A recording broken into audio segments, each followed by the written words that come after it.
మహాభారతం తత్వార్థ సంబంధం చేసుకుంటున్నాం.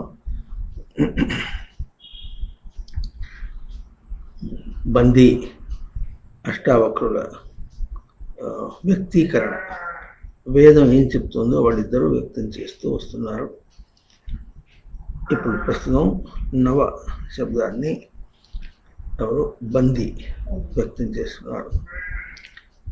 దీనిలో మనం చూడవలసిన ఒక రహస్యం ఏమిటంటే, వాళ్ళు ఏక ద్వి త్రి చతు పంచ షట్ సప్త అష్ట నవ అని మనం మామూలుగా సంఖ్యలు చెప్పుకుంటాం. అంకెలు అంటాం తెలుగులో. అంకెలు ఏం చెప్పుకుంటామో అంకెల పరంగానే చెప్పుకుంటూ వస్తున్నారు. కానీ అవి సంస్కృతంలో సంఖ్య అంటారు. సంఖ్య అంటే సమ్యఖ్యాయతే, లేక శ్రమ అవైకల్యన ఖ్యాయతే, వికలం కాకుండా చెప్పబడేటటువంటిది.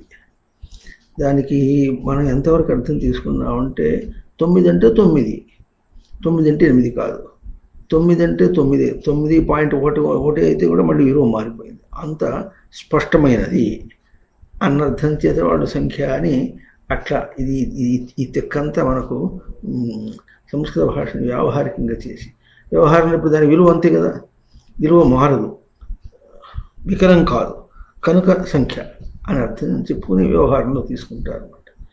అటువంటి విషయాల్లో చాలా పదాల్లో మరీ అశ్లీలంగా కూడా వచ్చినాయి అవి.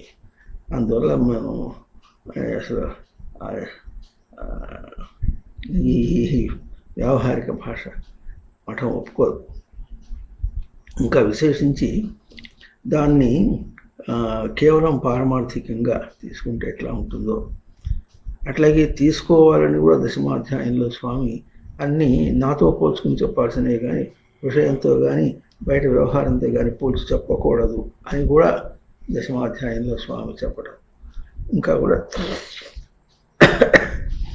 అనుభవంలో కూడా మేము చాలా చూసాం. పాణిని మహర్షి చాలా తపస్సు చేసి పదములన్నింటినీ కూడా చక్కగా కూర్చారు. ఆ తపస్సు గుర్తించలేదు. ఆయన ఇచ్చిన వ్యాకరణం గుర్తించారు పండితులు, కానీ తపస్సు గుర్తించలేదు. అది ఇంకా ప్రజల్లోకి పండితుల్లో కూడా వెళ్ళలేదు.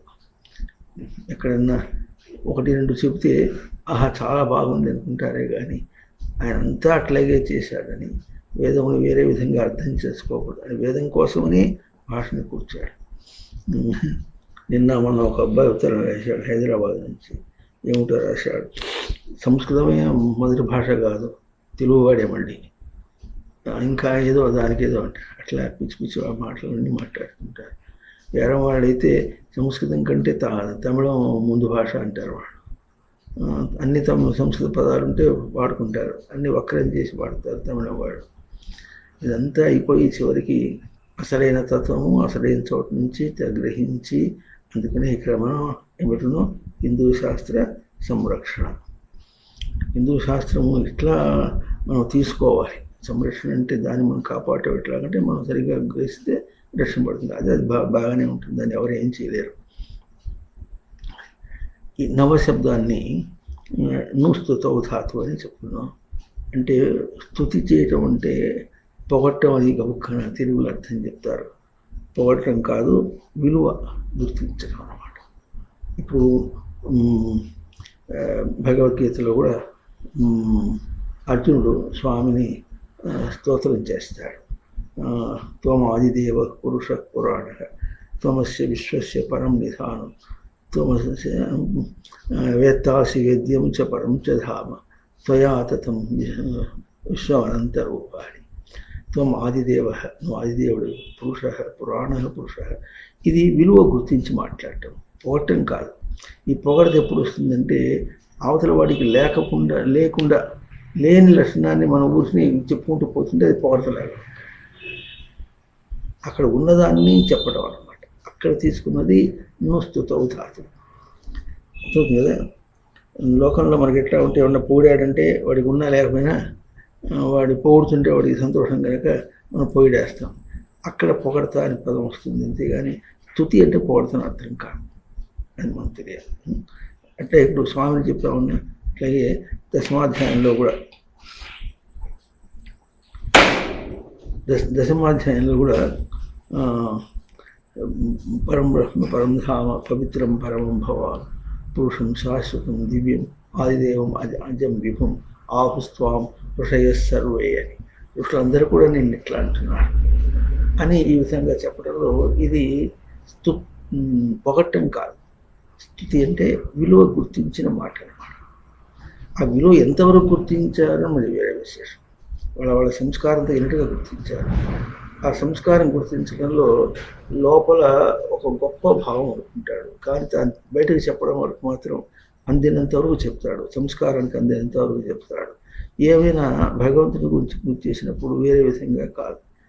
అయితే ఇప్పుడు భాష నాశనం అయిపోయి అర్థం కాకుండా పండితులు కూడా ఏం చేస్తారు, మరి అశ్లీలంగా రాయటం. వాళ్ళు గొప్పగా అనుకుంటూనే, భగవంతుడు గొప్ప అనుకుంటూనే అశ్లీలంగా, మానవుల కంటే నీచంగా పొగటం, ఇటువంటివన్నీ మనకు గడిపోతూ ఉంటాయి. దీన్ని మనం ఏం చేయలేము. వాళ్ళ సంస్కారం అంతే అట్లాగే కనిపిస్తుంది. ఏమైనా మనం చెప్పుకుంటూ పోదాం. కనుక ఎట్లా ఇప్పుడు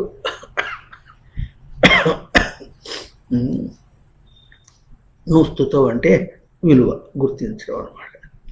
ఈ విలువ అనేటటువంటి పదము ఎప్పుడు తెలుస్తుంది? ఇందాక కూడా సూచన ఏం చెప్పుకున్నాం, వాళ్ళ సంస్కారం తగినట్టుగా విలువ గుర్తించి చెప్తారు. ఉదాహరణకి పరం బ్రహ్మ అన్నాడు భగవద్గీతలోని దశమాధ్యాయంలో. అంతవరకు స్వామి చెప్పిన బోధంతా విని పరం బ్రహ్మ పరం ధామ పవిత్రం పరమం భవాన్, భవాన్ నీవు పరం బ్రహ్మ పరం ధామ పవిత్రమైన పురుషం శాశ్వతం దివ్యం ఆదిదేవం అజం విభుం, నిన్ను పురుషుడని శాశ్వతుడు అని ఆదిదేవుడు అని ఈ విధంగా పురుషులందరూ చెప్తున్నారు అని, ఇట్లా నువ్వు కూడా ఇట్లాగే చెప్తున్నావు అని ఈ విధంగా అంటంలో తర్వాత శ్లోకాల్లోనూ అధ్యాయాల్లో చూస్తే మళ్ళీ అతను వెంటనే ఏమంటాడు, నీ చాలా విభూతులు ఉన్నాయి కదా, ఆ విభూతులన్నీ చెప్పు అంటాడు. వెనక చెప్పింది ఏమిటి, నేను ఒకటే విభూతి చెప్తున్నాను అంటాడు స్వామి. నాకు ఒకటే రూపం ఉంది, అది మీరు ఎన్నెన్ని కోణాల్లో చూస్తారో ఆ కోణాల్లో మీకు అది గొప్పగా కనిపిస్తూ ఉంటుంది. లౌకిక దృష్టిలో ఎవరికి ఏది గొప్పగా తోస్తే అది దేవుడు అంటారు. అంతేనా? మరి కూతురి పెళ్ళికి ఎవరు అడ్రస్ ఇచ్చాడు, దేవుడల్లే వచ్చాడు అంటారు. మనం దేవుడు కాదు, దేవుడు వలే అని. అయినా మనకు దేవుడు అంటే ఎవరో గొప్ప, మనకు లోకంలో ఏది గొప్పగా తోచినప్పుడు అది దేవుడు అన్నట్టుగాని మనం అనుకొని చేస్తుంటాం. ఇట్లా భేదం.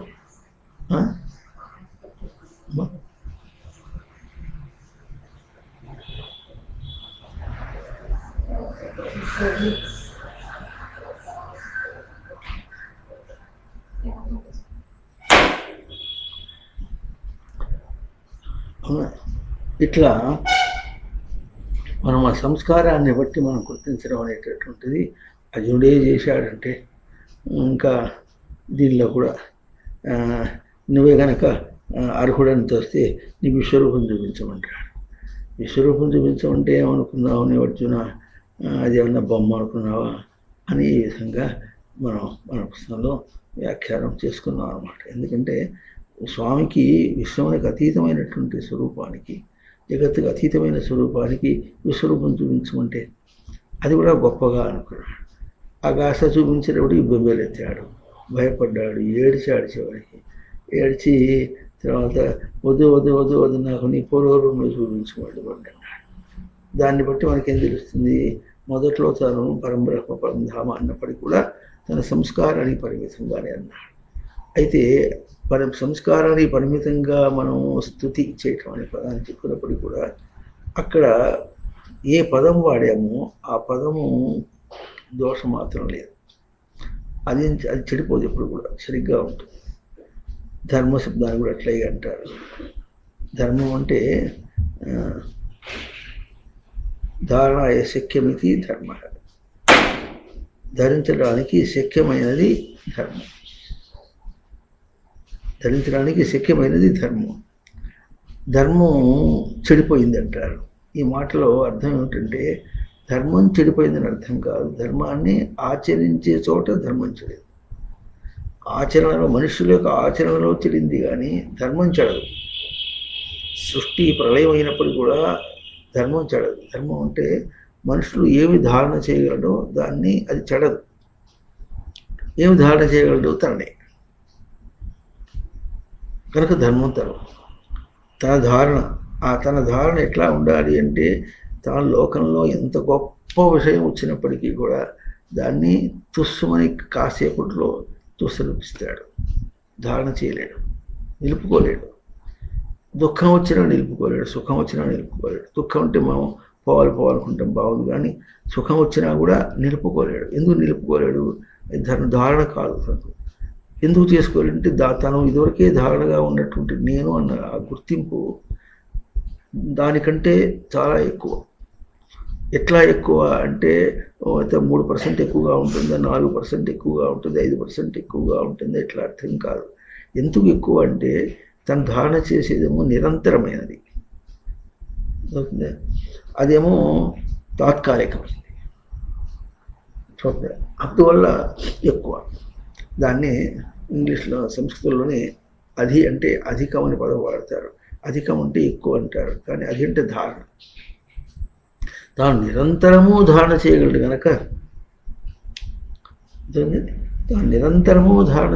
కనుక అది ఎప్పుడు అది ఎక్కువైంది. అది ధర్మం. అవతలది కాదు. అది లోకంలో ఎంత గొప్పగా అయినప్పటికీ కూడా తాను ధారణ చేయలేడు కనుక ధర్మం కాదు. నిలుపుకోలేడు కనుక ధర్మం కాదు. ఏమక్కర్లే, చాలా గొప్పగా వచ్చేసింది కానీ వెంటనే ఆకలి తెలుస్తుంది, బాగుంది కానీ ఆకలి వేస్తుంది అని అన్యాయత్వం అయిపోయింది. అన్యాయత్వం అంటే అర్థమవుతుందా? ఆయత్తం, దాని వశం అయిపోయింది అనమాట. ఇతర దాని యొక్క వశం ఎప్పుడు అయిపోయిందో ఇది పోయింది. అంతేనా? గొప్పగా యూనివర్సిటీ ఫస్ట్ వచ్చింది, రిజల్ట్స్ వచ్చేసినాయి, విన్నాడు. వచ్చేటప్పటికి చాలా సంతోషం వేసింది. ఇంతవరకు ఎప్పుడు చేయలేదు, ఆకలి వేసింది. ఇప్పుడు ఆ సంతోషం ఏమైంది? పోయింది. అర్థమవుతుంది. ఇది మనం బాగా గుర్తించాలి. లోకంలో కలిసిపోయింది. అది ఉండాలి, ఇది ఉండాలి అంటాడు. అది ఉండాలి, ఇది ఉండాలి, అది ఉంటుంది, ఇది ఉంటుంది, అది కూడా గొప్పే, అది కూడా గొప్పే అంటే అట్లా గొప్పలు గొప్ప కాదు. ఏది గొప్ప అంటే అటువంటిది ఉన్నప్పటికీ కూడా దేని ఆధారంగా ఉంది? గొప్ప వార్త వచ్చింది లోకంలో, దాన్ని ఏది ఆధారంగా ఉంది? ఉన్నాను అనేది నేను ఉన్నాను కనుక అప్పుడు దాన్ని గొప్పనో దిబ్బానో ఏదో చెప్పగలిగాను. నాతో పోల్చుకుని దాన్ని చూసి చెప్పగలిగాను. అట్లా వెంటనే ఆకలి వేసేటప్పుడు ఆకలి కూడా చెప్పాను. ఎట్లా చెప్పానంటే ఆ గొప్ప వార్త ఎట్లా చెప్పాను, ఇది కూడా అట్లాగే చెప్పాను. ఇప్పుడు నేను ఎవరు? దాన్ని చూసి చెప్పేవాడిని, దీన్ని చూసి చెప్పేవాడిని. స్వరూపం నాది. అందువల్ల ఎటు తిరిగినా నేను చెప్పకుండా, నేను సంకల్పం చేయకుండా ఆ బయట విషయం ఏమీ జరగటం లేదు. అది కూడా ఎట్లా చెప్తున్నాను? ఇప్పుడు దానికి విలువ ఏమిటంటే, ఇప్పుడు ఇది చాలా గొప్పది అన్న వాక్యం ఎట్లా ఉంది? నా దగ్గర గొప్పని చూసి దాన్ని గొప్ప అన్నా. ఈ దుఃఖం ఎట్లా చూశానంటే నా గొప్ప నా ధారణ స్వరూపాన్ని అందలేకపోయినందువల్ల దుఃఖం అన్నాను. ఎందుకంటే ఆ తేడా ఎందుకు వచ్చిందంటే శుభేన ఖనతి దోషేణ ఖనతి అన్నారు. ఖనతి అంటే కను అవధారణ, తవ్వటం అనమాట. శుభంగా తవ్వాడు. శుభంగా ఎటు తవ్వాడంటే తనలో ఉన్న గొప్పతనాన్ని తవ్వి తీసుకుని అక్కడ అది సుఖం అన్నప్పుడు కూడా తన గొప్పతనాన్ని చూసి చెప్పాడు. అది అయితే దాన్ని చూచి కాదన్నాడు. అంటే లోకంలో గొప్పదాన్ని కాదన్నాడు కనుక అది శుభమైంది అన్నాడు.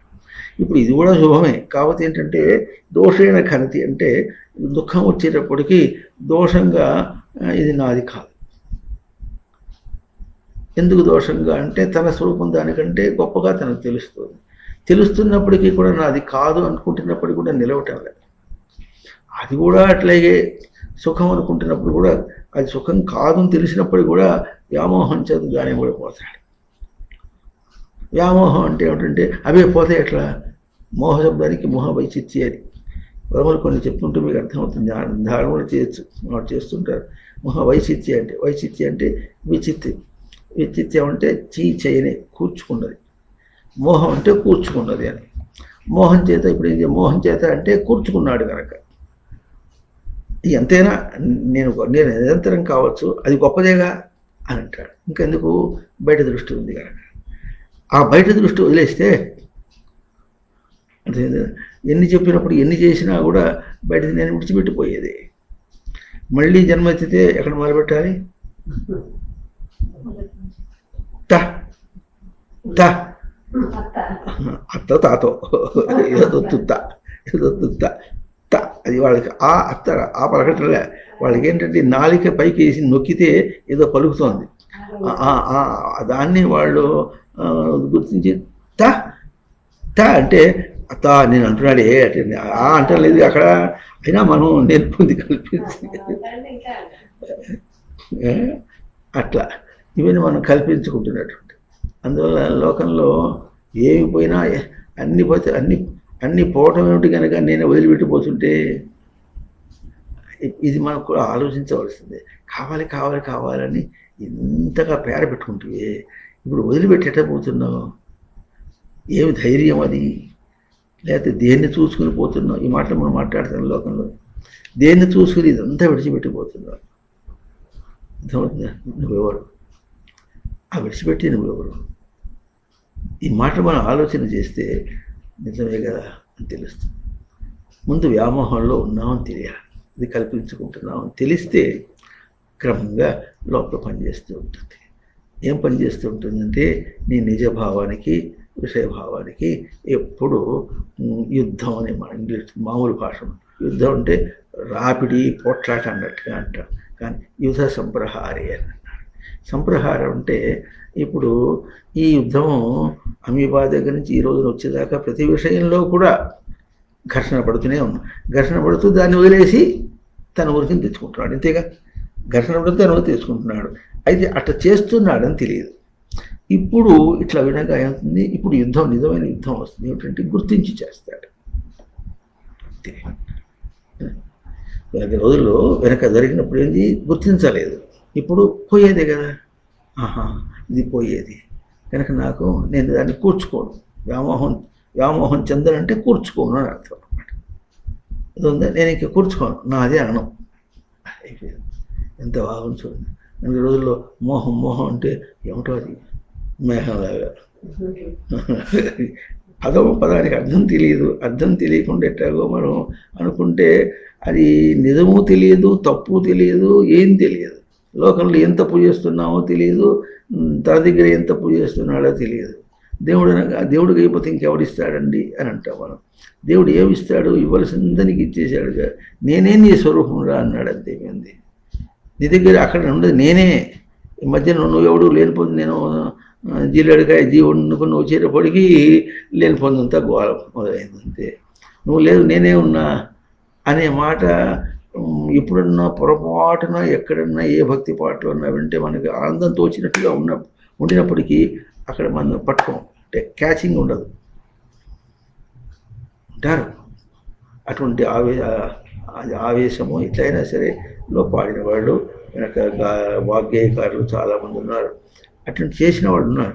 ఏదో ఒక భావంలో స్వామి నాకు ఈ కుంపంతా వద్దు, నేను తీసుకెళ్ళిపో, నేను వచ్చేస్తా అని కూడా అనేవాళ్ళు ఉన్నారు ఇళ్లలో. అన్నప్పటికీ కూడా ఆ స్వామి రావటం అంటే ఏమిటో, తీసుకెళ్ళటం అంటే ఏమిటో, గబుక్కున ఆ మాట విని గబుక్కున స్వామి వచ్చేసి పోదామంటే మా చచ్చిపోతుంటాడు. ఇక పోలేడు. ఇద్దరా ఏదో విసుగులో చేయలేక విసుగులు అన్నాను. కానీ అట్లా తీసుకెళ్ళిపోతే మళ్ళీ మా ఆయన ఏం కావాలి, మా ఆవిడ ఏం కావాలి, నా పిల్లకాయలు ఏం కావాలి అనుకుంటాడు. నువ్వు ఈరోజు ఉల్లపలకి చచ్చిపోతే అవుతుంది. అర్థమవుతుందేమో. చాలా ఉన్నారు లోకం. మరి భర్త గుడ్డివాడు.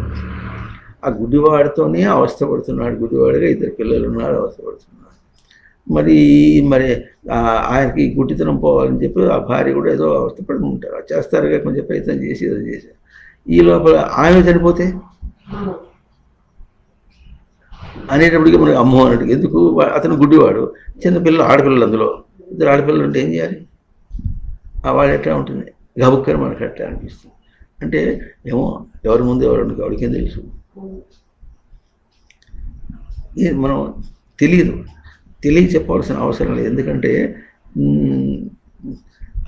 మనం పోవటం అనేటువంటిది విషయంతో పోల్చుకుపోయినాడని చెప్పి మనం విషయంతో అమ్మం అనేసాం, కానీ అంతేగాని వీడికి పోవటం ఏముంది, దేహం లేదంతే. దేహం లేపనా తను ఇదివరకు ఎట్లా కూర్చుకున్నాడో అన్నీ కూర్చుకుంటాడు, ఎట్లా కూర్చుకున్నాడో అట్లా కూర్చుకుంటాడు. ఈ దేహంలో ఉండే విలువ తెలుసుకోవటం, నవశబ్దార్థం చెప్పుకున్నాం. విలువ ఏంటంటే దేహంలో ఉండేటప్పుడు అన్నిటిని ఎట్లా కూర్చుకుంటున్నాము, దాన్ని చూసి కూర్చుకుంటున్నాము, తన భ్రాంతితో కూర్చుకుంటున్నాడా, తన భ్రాంతి. బుద్ధి భాషలో కూర్చుకుంటున్నాడు కానీ విషయ భాషలో కూర్చుకోవటం లేదు.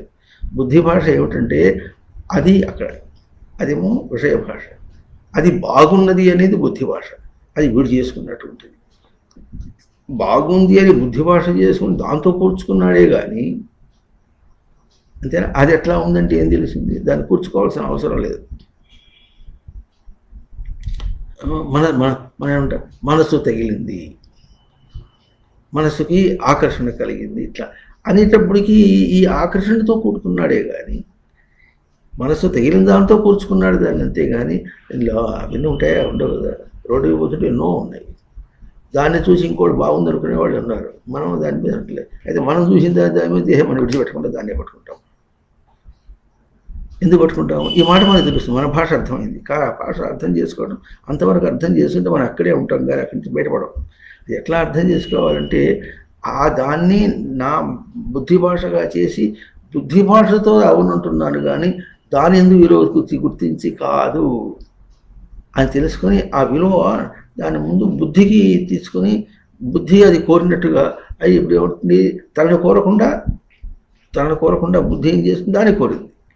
అట్లా అయినప్పటికీ నాయన ఏమైపోయినప్పుడు ఇది విషయము చాలా సీరియస్, విషమం అయిపోయింది. ఇట్లా మనం అర్థం చేసుకోవాలి. ఇప్పుడు ఇది ఇందాక చెప్పుకున్నట్టుగా క్రమంగా మనకి ఏమవుతుంది, గుర్తించి చేస్తాడు. ఆ గుర్తించి చేసినప్పుడు తనలో ఆ ఇదివరకు ఉన్నటువంటిది అంతా కూడా క్రమంగా కడిగిపోతుంది.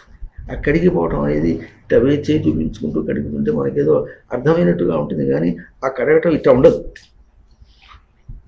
బుద్ధి కడిగిపోవటం అనేటువంటిది చేపెట్టి చూపించినట్టుగా కాదు, అవగాహన, గ్రహింపు అర్థమవుతుంది. ఆధ్యాత్మికము అంటేనే గ్రహింపు, ఆధ్యాత్మికం అంటేనే గ్రహింపులోనే తేడా వచ్చింది. ఆధ్యాత్మికంగానే ఉంది, తను ఆధ్యాత్మిక స్వరూపుడే. గ్రహింపు తేడా వల్లే కదా ఇట వచ్చాడు. కనుక ఆధ్యాత్మికం అంటే గ్రహింపని అర్థము, ఆత్మ అంటేనే గ్రహింపని అర్థము, ధర్మ అంటేనే ధర్మం అంటే గ్రహింపని అర్థము. అది తనతో పోల్చుకుంది, బయటతో కాదు. ఏది బయటతో పోల్చుకుని ఆధ్యాత్మిక సృష్టి అంతా కూడా ఆధ్యాత్మికంగా ఉంది. పొల్లు పోలే, తేడా ఏమి రాలే. ఇంకా ఇది ధర్మంగా ఉంది, ధారణగా ఉంది, సృష్టి మొత్తం ధారణగా ఉంది. కానీ మన గ్రహింపు అక్కడ మన దెబ్బతింటున్నాం. అంటే ఏ లక్షణాలు, ఉత్తమ లక్షణాలు సృష్టి చెప్పిందో, శాస్త్రం చెప్పిందో అవన్నీ కూడా సృష్టిలో ఆయా స్థానాల్లో పూర్ణంగా ఉన్నాయి కానీ మన గ్రహింపులో తేడా వచ్చినట్టుగా ఆ తేడా. అందుకనే చెప్పేది గ్రహింపులో తేడా వచ్చింది కనుక ఇప్పటికైనా గ్రహింపును శుద్ధం చేసుకుంటున్నారు. ఆ గ్రహింపును శుద్ధం చేసుకోవాలంటే గబుక్కన పోల్చుకుంటే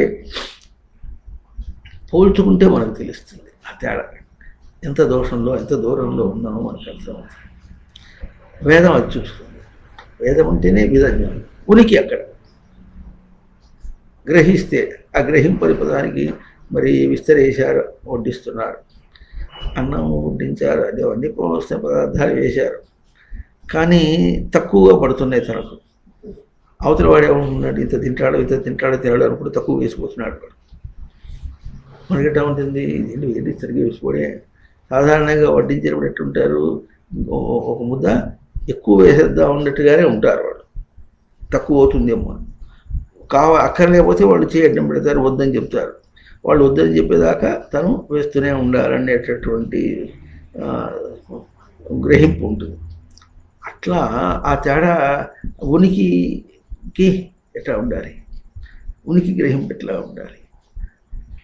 గ్రహింపు శబ్దానికి ఎట్లాగైతే అన్నానికే తక్కువైతే ఉండలేదే, ఇక తన ఉనికి గ్రహింపులో తక్కువైతే ఎట్లా ఉంటాడు. ఈ అన్నానికి ఎందుకు ఉండలేకపోతున్నాడంటే తన ఉనికి గ్రహింపుకు తక్కువైతే ఉండలేడని నీకు చెప్తున్నది ఆ ప్రక్రియ. చెప్పుట అంటే అర్థం అవుతుందమ్మా. చెప్పుట అంటే తెలిసేటట్లు చెప్పడం.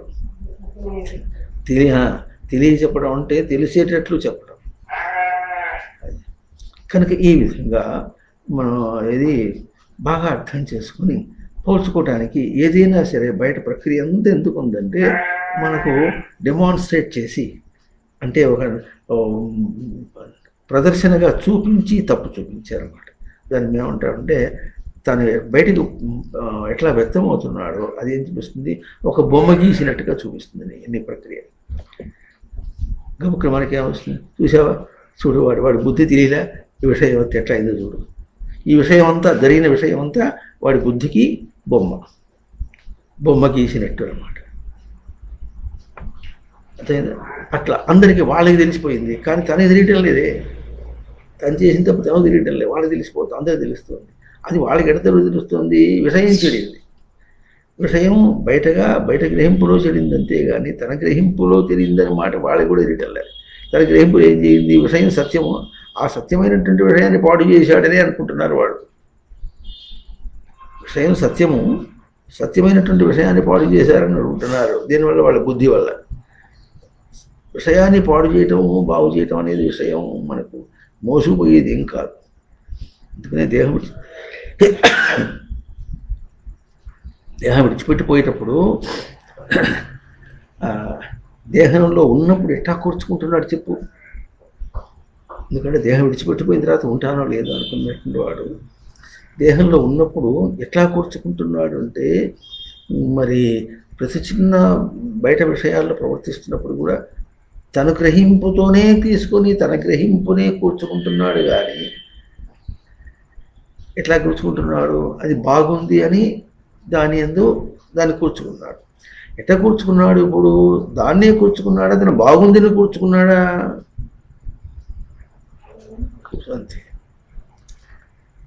అక్కడ బాగుంది అన్నాడు, బాగుందని కూర్చుకున్నాడు. దానివల్ల కష్ట విషయాలు వచ్చినాయి. అవుతుందా, 8వ లడ్డు తినేటప్పటికీ కడుపులో గడబడలాడింది. లడ్డుకి సంఖ్య 8 ఎక్కడుంది? అర్థమవుతుందా? ఆ 8వది ముందు తినుంటే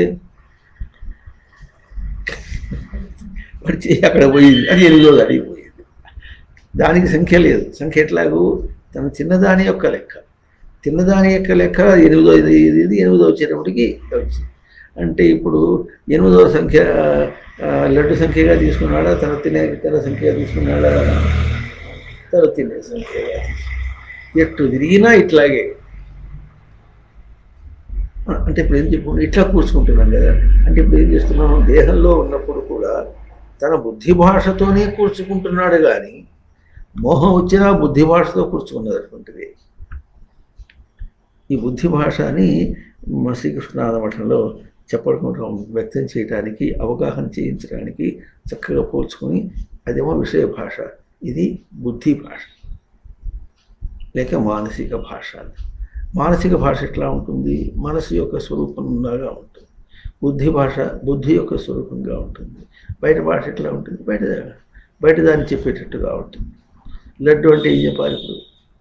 లడ్డు అంటే తెలియదు నీకు. నేను వాట్సాప్లో పెడతా చూడంటే, వాట్సాప్లో చూస్తే లడ్డు తెలుస్తుందా అంటే బొమ్మేగా తెలుస్తుంది. లేకపోతే పెడతా పెడితే తింటే మాత్రం ఏం తెలిసింది,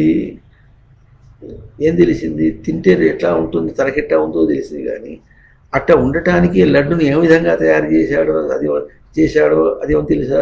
అది తెలిసింది రావాలి. తిన్నప్పటికీ కూడా ఏం తెలిసింది, అది తింటే అట్లా అది తీపని, తర్వాత కాసేపు అది ఇట్లా ఇదే తెలిసింది. కానీ అది ఈ ప్రక్రియలో చివరికి ఏం చూపించింది, నువ్వు ఎటు తిరిగి దాన్ని విడిచిపెట్టేవాడివే అని చెప్తోంది ప్రతి చిన్న విషయం.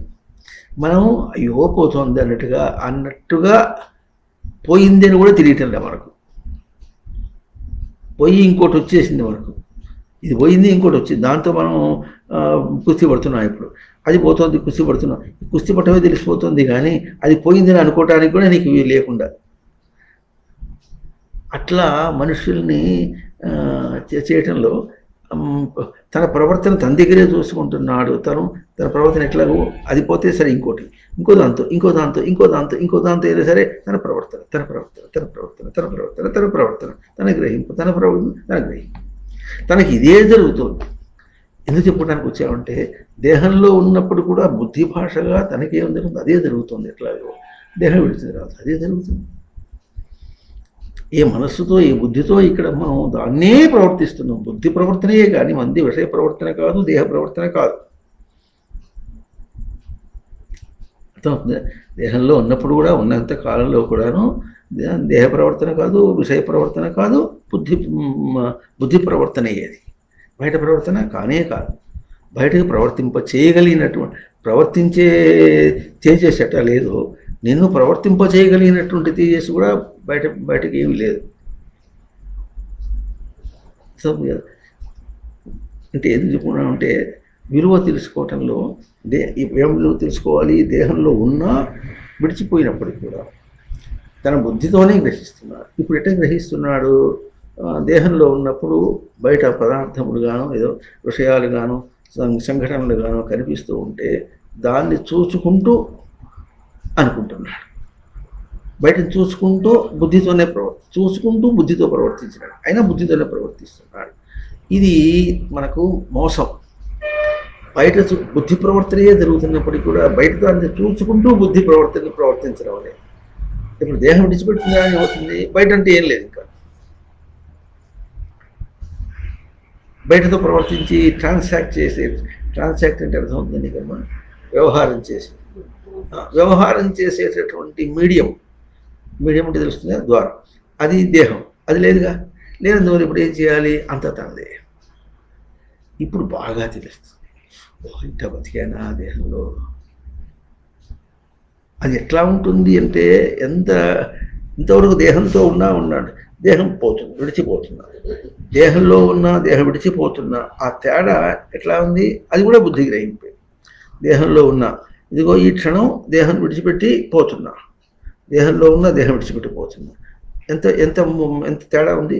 వెంటనే ఈ గ్రహింపుతో వెంటనే అది ఉన్నది. తనకు విరామం లేదు. నిరంతర గ్రహింపు. జీవునికి విరామం లేదు. నిరంతర శబ్దానికి నిరంతరం అంటే చచ్చిపోయిన తర్వాత ఆ పోయేటప్పుడు కాసేపు పోయినప్పుడు కూడా అన్నాడు అనుకోండి. ఎవరన్నారు? తనేగా అన్నది.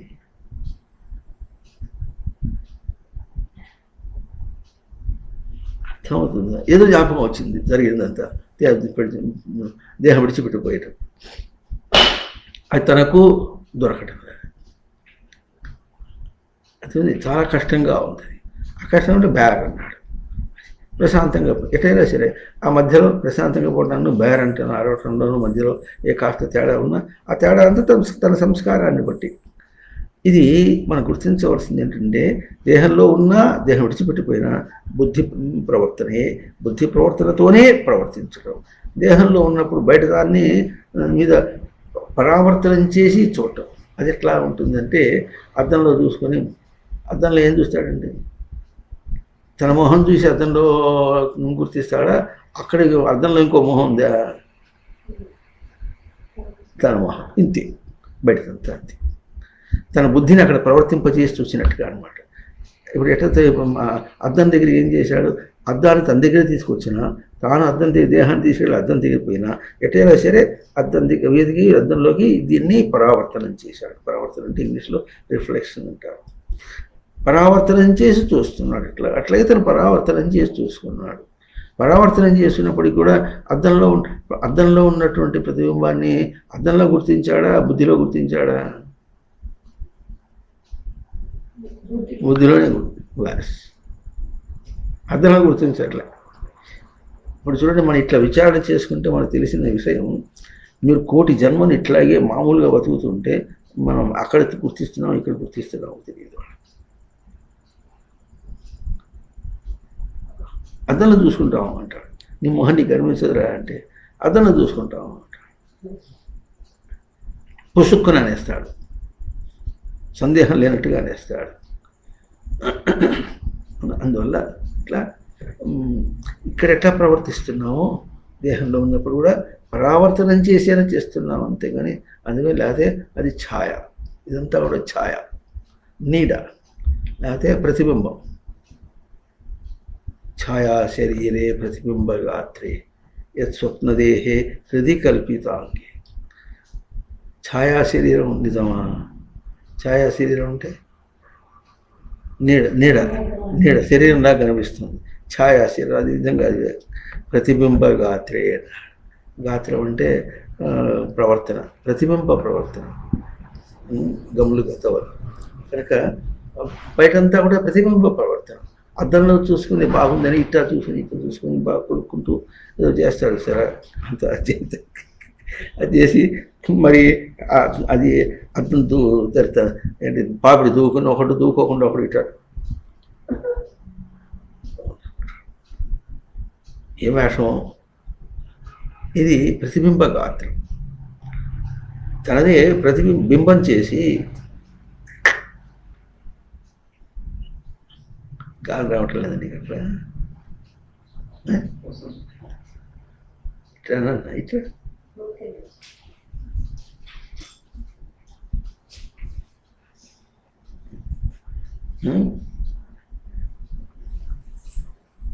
విన్నారా? ఎట్లా ప్రతిబింబ గాత్రం. గాత్రం అంటే గమ్ములు గతో ధాతువు చేత ప్రవర్తన, ప్రతిబింబ ప్రవర్తన. అది సత్యం కాదుగా, అద్దంలో కులికిందంత సత్యం కాదుగా. ఇక్కడ తన ఆడిస్తే ఆడుతుంది కానీ ఇక్కడ ఆడకుండా ఆడట్లేదు కదా. ఇది స్వప్నదేహే అన్నారు. స్వప్నదేహం అంటే స్వప్నంలో దేహం ఉంది. ఆ దేహం ఎట్లా ఉంటుంది? తమాషాగా ఉంటుంది. తెలిసిన స్వాంసారోహణం అని ఒక స్వప్నానికి మంచి ఉపమానం చెప్తుంటారు. స్వాంసారోహణం అంటే స్వప్నంలో వాడు చనిపోయినాడు. ఆ స్వప్నంలో చనిపోతే అయ్యో నేను చచ్చిపోయినా అని వాడికి ఇంక రాదు. ఇంకా చచ్చిపోయిన వాడికి ఏం చేయాలి? ముందు పాడగట్టాలి కదా. అందుకని ఏం చేయాలి? బాగా చూడడం, వెళ్ళప్పుడు చూడడం, ఏదో ఎప్పుడో వాడు ఆయన చచ్చిపోయినప్పుడు ఎప్పుడు చేసి ఉంటాడు. అది అది జ్ఞాపకం వస్తుంది. దాన్ని ఏం చేస్తాడు? దానికి కదలికిస్తాడు, చైతన్యవంతం చేస్తానంటాడు. అందరినీ పిలుచుకురావటం అంతా చేస్తాడు. అంతా చేసిన తర్వాత మరి ఒక శవాన్ని పాడగట్టినట్టుగా తను కూడా ఉంటాడు అక్కడ. తను చేస్తాడు, చచ్చిపోయింది తనే, తను కూడా చేస్తాడు. వాళ్ళు కట్టినట్టుగా కట్టి, తాడు పెట్టి కట్టి అంత చేసి మూసిపోదు. కట్టిన వాళ్ళందరికీ మోసిపోతాడు, తను కూడా మోసిపోతాడు. ఎవరిని? తనని. అది స్వాంసారోహణం. స్వం ఆరోహణం. తను మోసం ఇక్కడ తీసిపోతాడు, శ్మశాన ద్వారా తీసిపోతాడు. శ్మశానం తీసిపోయి దాన్ని పడుకోబెట్టాడు. ఆ తర్వాత ఏమో కొడుకేమో మరి కొడుకు చేయాలిగా, తన కొడుకు జ్ఞాపకం వస్తుంది. ఆ కొడుకో లేకపోతే అక్కడ ఎవరో పెడుతుంటే వాడే కొడుకు చేస్తాడని తెలుసు. ఆ కొడుకునేమో అక్కడ ఉన్న వాడు ఎవడో చేస్తుంటే వాడిని పిలుచుకొస్తాడు, వాడిని పెడతాడు. అంతే ఎవడో తన మనసే అన్నీ తన మనసే. వాడు నిప్పు పెట్టేస్తాడు. నిప్పు పెట్టినప్పటికీ అది మంట విరిగిపోతుంటే ఓ నన్ను దగ్గర పెట్టేస్తున్నారు రోజులు వేస్తాడు. అంతవరకు చచ్చిపోయింది తల్లిదండ్రులు మోస్తున్నాడని కూడా తెలియదు. అర్థం? అంత పిచ్చిగా అది ఒకటి సత్యమా? ఇది స్వప్నదేహే హృది కల్పితాన్ని. తన గ్రహింపులో కల్పితమైంది అంతేగా, సమర్థవంతంగా నిజంగా అనుకుంటున్నాడు అంతేగాని నిజమేం కాదుగా. యత్ స్వప్నదేహే హృది కల్పిత యథా ఆత్మబుద్ధి తవ నాస్తి. అక్కడ నీకు నేను అనే భావం రావటం లేదు, నేను అనే బుద్ధి రావటం లేదు. అంతేనా? ఛాయా శరీరంలో నేను అంటంలే. తను నిలబడ్డాడు, పక్కన నీడబడింది. ఎవరో నీకు మాల వేద్దామని వచ్చాడు, మాల వేసి పోడుదాం అనుకున్నాడు. ఆ వచ్చినప్పుడు పక్కన నీడ కనిపించేప్పటికి గబక్కన నీకేయకుండా నీడకేసాడు అనుకోడు మాల. అప్పుడు ఏమంటాడు? నాకు నీడ మనిషి ఉంటే కనిపించకుండా నీడకేస్తావేటి అంటాడా లేదా? అది అక్కడ అంటే అర్థమేటికి నీడ నేను అనుకోవటం లేదు. నీడ నేను అనుకోవటం లేదు, అద్దంలో నేను అనుకోవటం లేదు, స్వప్నంలో ఉన్నది నేను అనుకోవటం లేదు దేహాన్ని. అట్లాగే యథా బుద్ధి తవ నాస్తి కాచిత్, కొంచెం కూడా ఎట్లా అనుకోవటం లేదు. జీవశరీరే తథైవ మా అస్తు, ఈ దేహాన్ని కూడా మా అస్తు నేను అనుకోవాలి. మరెవరు? నేను నడిపించి చూస్తున్నా, నాకు మీడియం. అది కదిలితే నా చైతన్యం నాకు తెలుస్తుంది. ఎట్లా తెలుస్తుంది? కూర్చున్న ఒక లేచిన తర్వాత కూర్చుని వాళ్ళంతా బీసుకుపోయింది. ఇప్పుడు లేచినప్పటికీ ఇప్పుడు నిప్పులు తెలుస్తున్నాయి. కూర్చున్నాడు తెలియలా, అది తెలియలేదు. లేచినప్పుడు నిప్పులు తెలుస్తుంది అంటే ఇప్పుడు లోపల చైతన్యం తెలుస్తోంది అని. ఆ నిప్పులు చైతన్యం నిప్పుల్లో తెలుస్తున్నాయి, చైతన్యం తెలుస్తుంది అంటే నువ్వు ప్రతిదానికి ఊరికిన పెద్దాని తుస్తుస్తని ఏదో ప్రశ్న వెనకాల పట్టుకొచ్చి అది తెలుస్తుందా ఇది తెలుస్తుందా అంటే ఎక్కడ చేసేది, ఎక్కడ చెప్పేది నీకు? నీతో ఎడ తెచ్చేది అంటాడు. అర్థమవుతుందా? ఏం తెలుస్తుంది? తన చైతన్యమే తనకు తెలుస్తుంది. తన చైతన్యం ఎడ తెలుస్తుంది? దేహం బీసుకుపోయింది కనుక దేహం బీసుకుపోయిన నిప్పుల ద్వారా తెలుస్తుంది, దాని రూపంలో తెలుస్తుంది. అది కూడా తెలియాలి, దాని రూపంలో నా చైతన్యమే తెలుస్తుందని తెలియద్దు. అది తెలిసేదాకా ఆ నిప్పులు అట్టగే వస్తుంది. ఇది నా చైతన్యమే నాకు తెలుస్తుంది, దేహం దగ్గరికి వచ్చేటప్పటికి అది వేరే రూపంలో. ఇప్పుడు దేహం విడిచిపెట్టిపోయిన తర్వాత దేహం దగ్గరికి వచ్చేటప్పటికి ఆ తేడా వచ్చింది. ఆ తేడా రాదు మనకు. అర్థవుందా? అర్థవుందా? తన చైతన్యమే దేహం దాకా వచ్చేటప్పటికి నడువు రేపరో అదనో ఏదో ఆకలో పీకలో ఏదో ఉంటుంది, అట్లా వస్తుంది. అది దేహం విడిచిపెట్టిపోయిన తర్వాత దేహంతో ఆకలి లేదు, నడువులు నొప్పులు లేవు, ఏమి లేవు. ఇప్పుడు నేను అందుకనే దేహం విడిచిపెట్టి తొందర వెళ్ళిపోతే బాగుంటుంది, రోగం వస్తుంది, తొందర వెళ్ళిపోతే బాగుంది అనుకుంటారు. అంతదాకా ఉండాలనుకుంటాడు. వెళ్ళిపోతే బాగుండు అంటాడు. ఆ వెళ్ళిపోతే నువ్వు పోతే ఎట్లా, నువ్వు పోతే ఎట్లా అని కుదిరుతారు పక్క వాళ్ళందరూ కూడా. వెళ్ళిపోతే ఎట్లా అంటే ఏం లేదు అప్పుడు. అంటే దేహం అనేటువంటి ఒక మీడియా తీసుకొచ్చి ప్రవర్తిస్తున్నటువంటి ఆ తేడాని మనకు దాంతో లేకుండా అది ఉన్నప్పుడు తన ప్రయోగానికి ఎట్లా తను చేశాడో ఆ ప్రయోగం, తన ప్రయోగం వరకు దేహం విడిచిపెట్టింది రాసత్యం, తన ప్రయోగం వరకు. అర్థమవుతుందా? అది ఎట్లా చెప్పుకోవాలంటే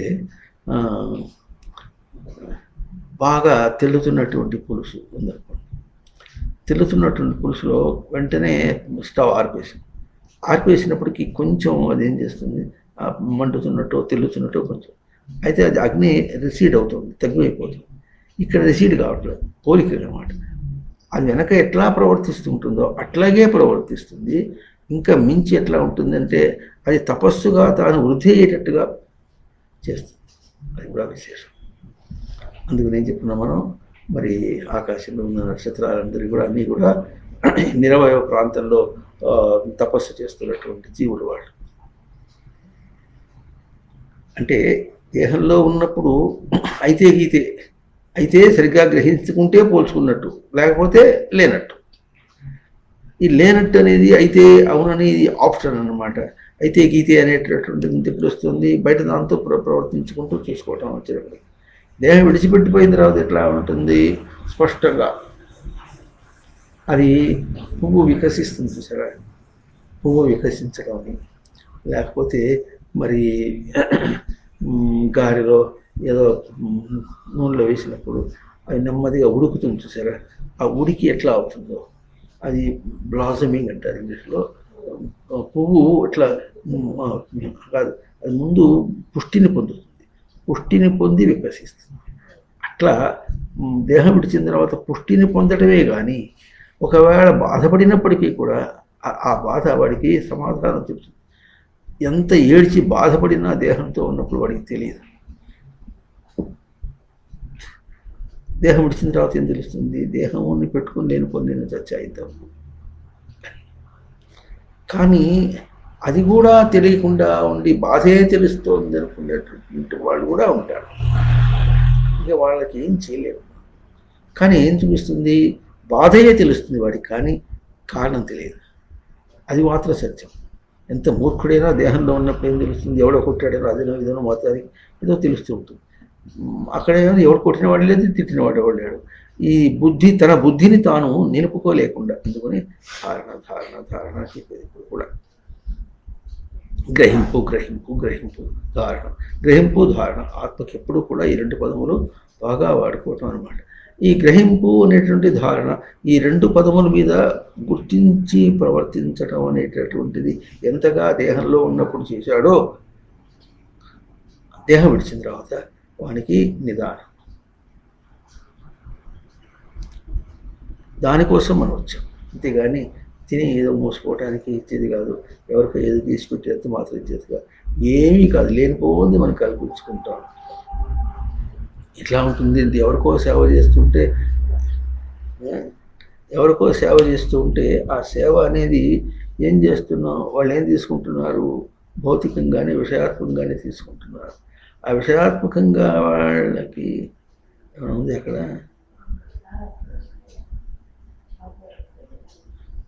అర్థమైందా? అక్కడ కూర్చోకుండా ఉంటే బాగుంటుంది.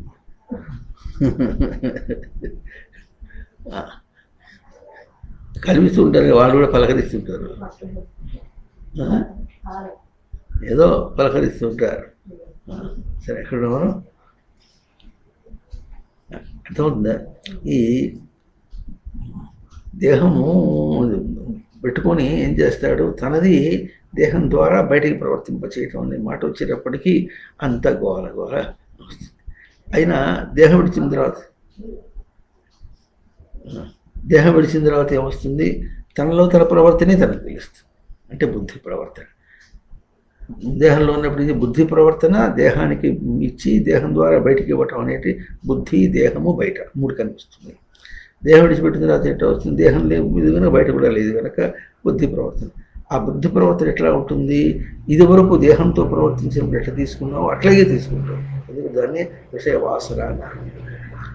వాసనగా నిలుపుకున్నాడు, ప్రవర్తన అంతా కూడా వాసనగా తీసుకున్నాడు కనుక ఆ వాసన ప్రకారంగా తన్ని మరి కొల్లబెడుతుంది, లేకపోతే వికసింపచేస్తుంది.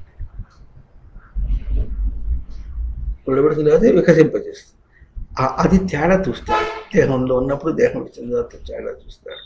అప్పుడు అయ్యో అయ్యో అంటాడు, లేకపోతే భలే పీడబడేది అనుకుంటాడు. అయ్యో అని ఎప్పుడు అంటాడు, ఒకప్పుడు అభ్యాసం చేయకుండా ఉన్నవాడు ఇప్పుడు వచ్చి గముక అది బాయనే అంటాడు. అభ్యాసం చేయకుండా ఉంటే, అభ్యాసం చేసినవాడు గుర్తు చూశాడు కనుక ఇది ఎట్లా ఉంటుంది, మరి ఇట్లా మరి విన్నాం చేసాం, మాటికి ఏమొస్తుంది, విషయం అడ్డం వస్తుంది. విషయ ప్రవర్తనలో గుర్తించలేకపోయినామని అడ్డం వస్తుంది అనమాట. అది విషయం ఉన్నందువల్ల దేహం నాకు కూడా అడ్డం. ఈ విషయాలు తప్పించుకొని అన్ని పనులు తొందరగా ముగించి చేసిన గంటసేపు కూర్చుందామంటే పనులని ముగించి చేసిన కూర్చునగానే నిద్ర అవుతుంది. ఇప్పుడు అడ్డం, దేహం ప్రతిసారి అడ్డం వస్తుంది. ఎప్పుడు తెలుస్తుంది, ఆ తేడాన్ని గుర్తించి తన స్వాధీనంలో నిలుపుకోవాలి అనుకున్నప్పుడు వస్తుంది. అది దేహంలో ప్రవర్తించేటప్పుడు అక్కడ దర్శనం చేయడానికి ముందు తన నిదానమును, తన స్థిమిత స్వరూపాన్ని ఒకసారి చూసుకుందాం, కాసేపు ప్రశాంతంగా కూర్చుందాం అని అనుకుంటే అది కూర్చొనియదు. ఎందుకు కూర్చొనియదు, పాత అలవాట్ల వల్ల కూర్చొనియదు ఒకటి. ఇంకోటి ఎందుకంటే నువ్వు కూర్చుకుంటే వస్తుంది, అక్కడే చూడు, అక్కడ పాత అలవాటు చేత అట్ట చెడ్డావో, లేకపోతే ఈ గ్రహింపు నీ లోపల నుంచి ఏమి చైతన్యాన్ని అక్కడ ఇచ్చావో అది చూసుకో అంతే. ఊరినే కూర్చుంటే ఏం తెలుస్తుంది, అతలేని కోడలు ఉత్తమురాలని. అర్థమైందా? అత్తలేని కోడలు అత్తలేదు కనుక ఆరంటి కంపెట్టదు కనుక కోడలికి కోరంటి కనలేదు.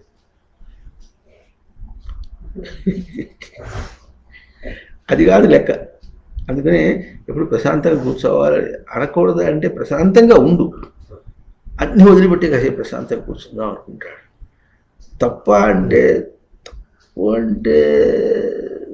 తప్పేం కాదు.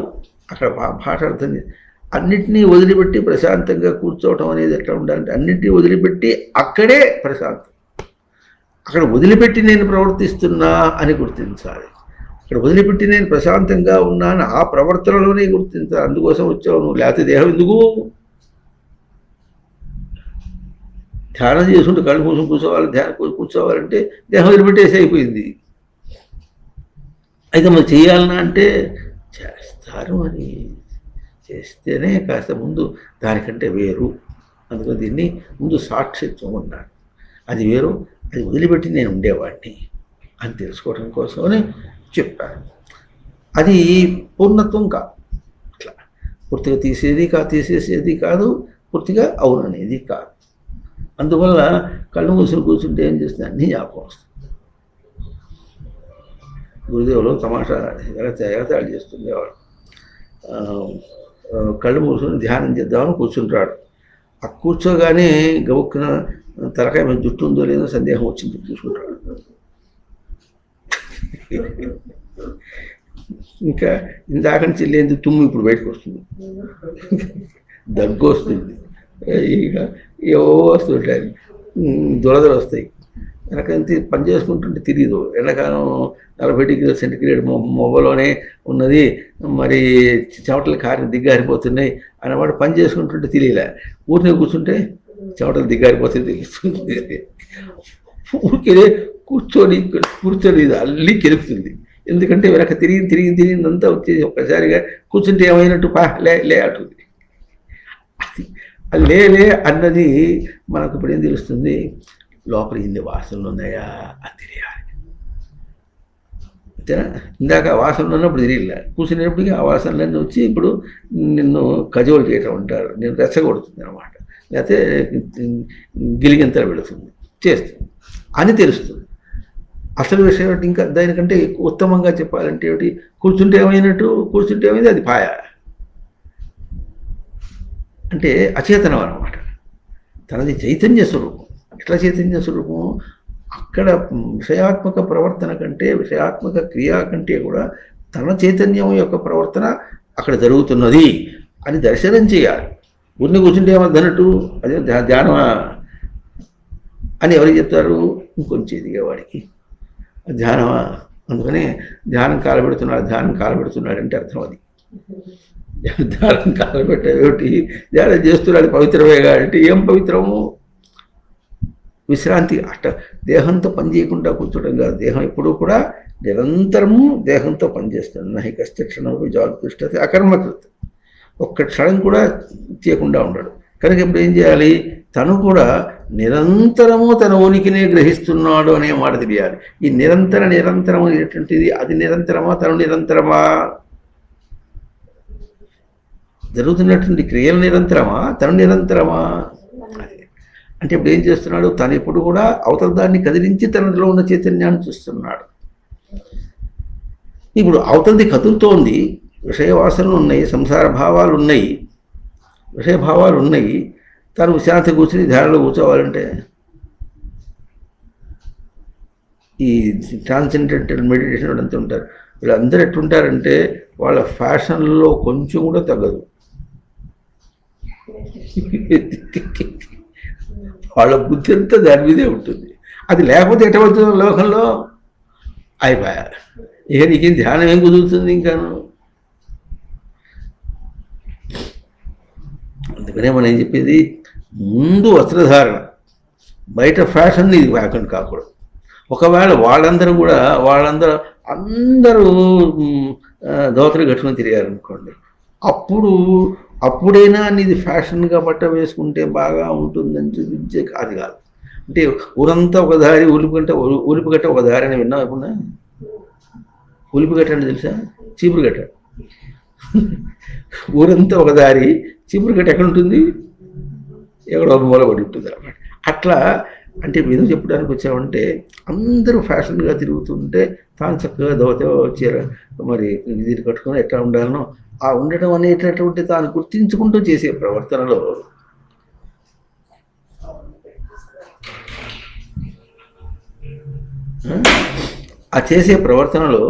తాను నిజంగా ఏం చూశాడు? అయ్యో అందరట్ట ఉంటే నేనట్ట ఉండాలా, ఊరంతా ఒకదారి ఉలిపిగట్ట ఒకదారి లాగా అంటే నేను మూల పడి ఉన్నానా అనేటువంటి లేని పని వస్తుంది. ఆ మూల పడిపోయి ఉంటే మనది ఏమవుతుంది? అయ్యో నేను అని పడిపోయి వాళ్ళు ఏమనుకుంటారు, నన్ను చేతగాని దద్దం అనుకుంటారేమో, ఇటువంటివన్నీ వస్తాయి అన్నమాట.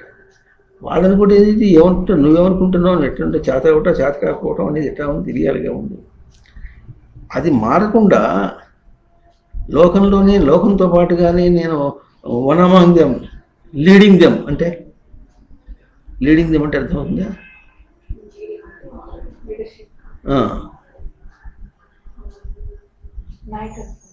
నాయకుడు. వన్ అమాంగ్ దెమ్ అంటే వాళ్ళలో ఒకటి. లీడింగ్ దెమ్ అంటే వాడి నాయకత్వం. అట్లా ఉంటే బాగుంది అనుకుంటాడు, అంతేగాని అది అందరూ అట్లాగే ఆలోచన చేస్తున్నారు, ఇది వేరు కదా అనే మాట గుర్తింపు రావటం అంటే అర్థమవుతుందా? దానికి చాలా ఇట్లా విషయాలు బాగా విశ్లేషణ చేసుకుంటూ పోతూ ఉంటే అప్పుడు మనకు ఏది ఎట్లాగో తెలుస్తుంది. ఇది లోపల గింగురు వనాలి. వినగా ఏమవుతుంది, ఓ ఇదా అని తెలుస్తుంది. అందుకనే తచ్చింతనం తత్కథనం అన్యోన్యం ప్రబోధనం ఏతదేక పరత్వం చ. తచ్చింతనం, దాన్ని చింతించడం, తత్ప్రబోధనం అది బోధించుకోవటం, అన్యోన్యం తత్ప్రబోధనం దాన్నే అందరూ చెప్పుకుంటూ ఉంటాం. ఏకదేకం అది తచ్చింతనం తత్కథనం అది చెప్పడం, చింతనం కథనం, అన్యోన్యం ప్రబోధనం చెప్పుకోవటం, మళ్ళీ చెప్పుకోవడం. ఏతదేక పరత్వం చే, ఇది పరత్వం. బ్రహ్మాభ్యాసం విదుర్బుధా, ఇది బ్రహ్మాభ్యాసం అన్నారు. బ్రహ్మాభ్యాసం అంటే తను ఎదగటానికి అభ్యాసం అని. కనుక బయట దృష్టి నుండి తాను మారకుండా ఉండాలి అనుకున్నంత వరకు వాడిలో ఏమీ ప్రోగ్రెస్ ఉండదు. అయితే అది చేయటానికి ఇంకా చూస్తా బలవంతంగా వచ్చి ఏదో కొంతమంది ఏదో చేయించి పెట్టినప్పుడు కూడా మళ్ళీ ఆయన పక్కకు పోయేటప్పటికి మళ్ళీ ఎట్టంటే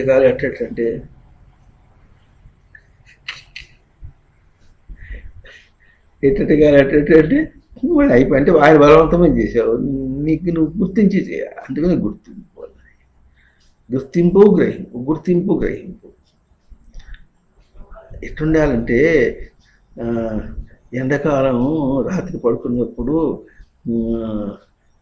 ఎట్లా ఏమంటారు, హీటర్ పెట్టారనుకోండి, గదిలో హీటర్ పెట్టి ఇంకా ఏం కప్పారు, రగ్గు కప్పారు. ఎట్లా పడుకుంటాడు మనిషి?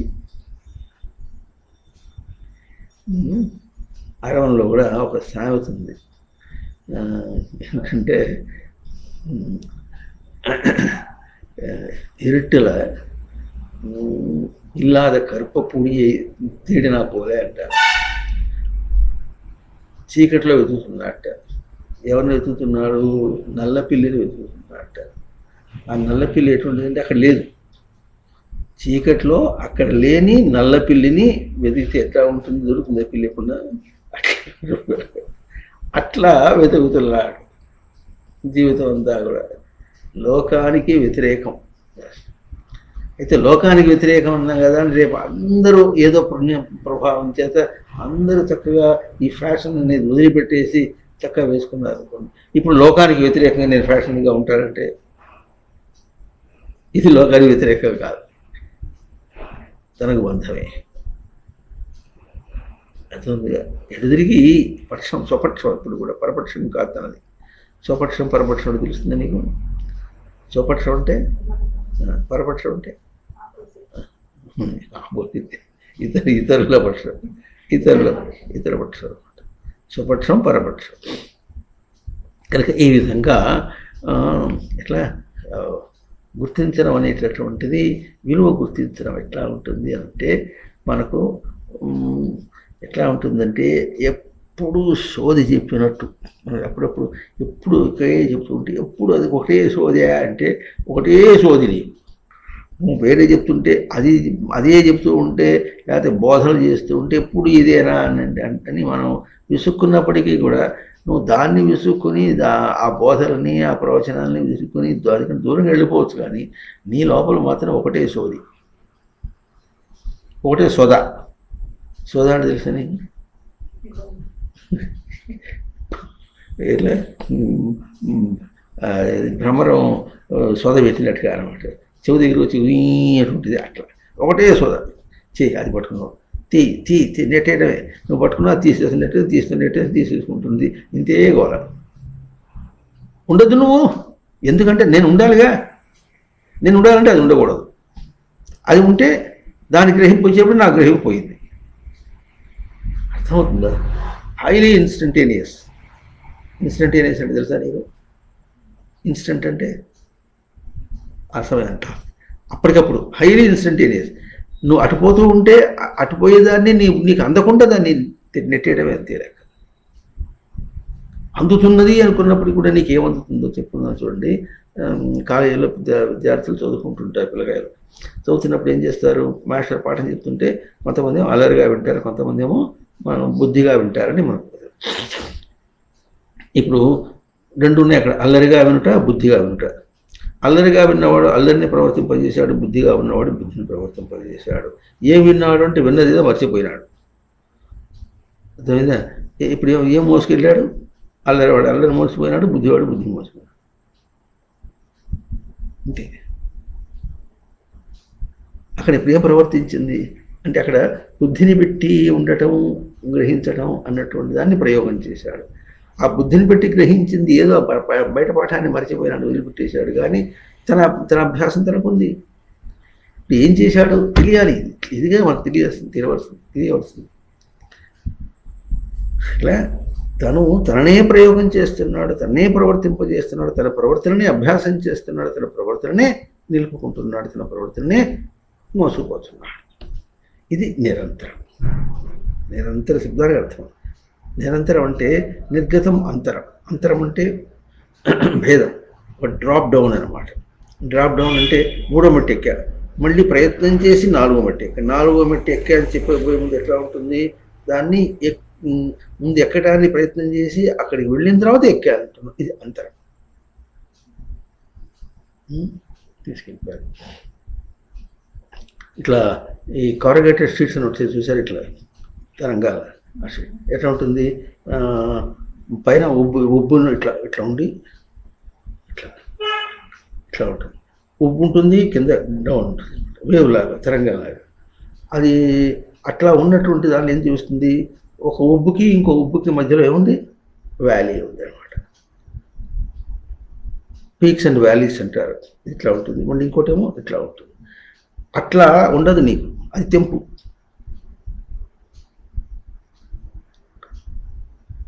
తరంగం అనే పదం అంటాం. తరంగ శబ్దానికి మనం తరంగ శబ్దానికి ఇట్లా చూపించి తరంగం చూపిస్తాం అనమాట. ఇక్కడ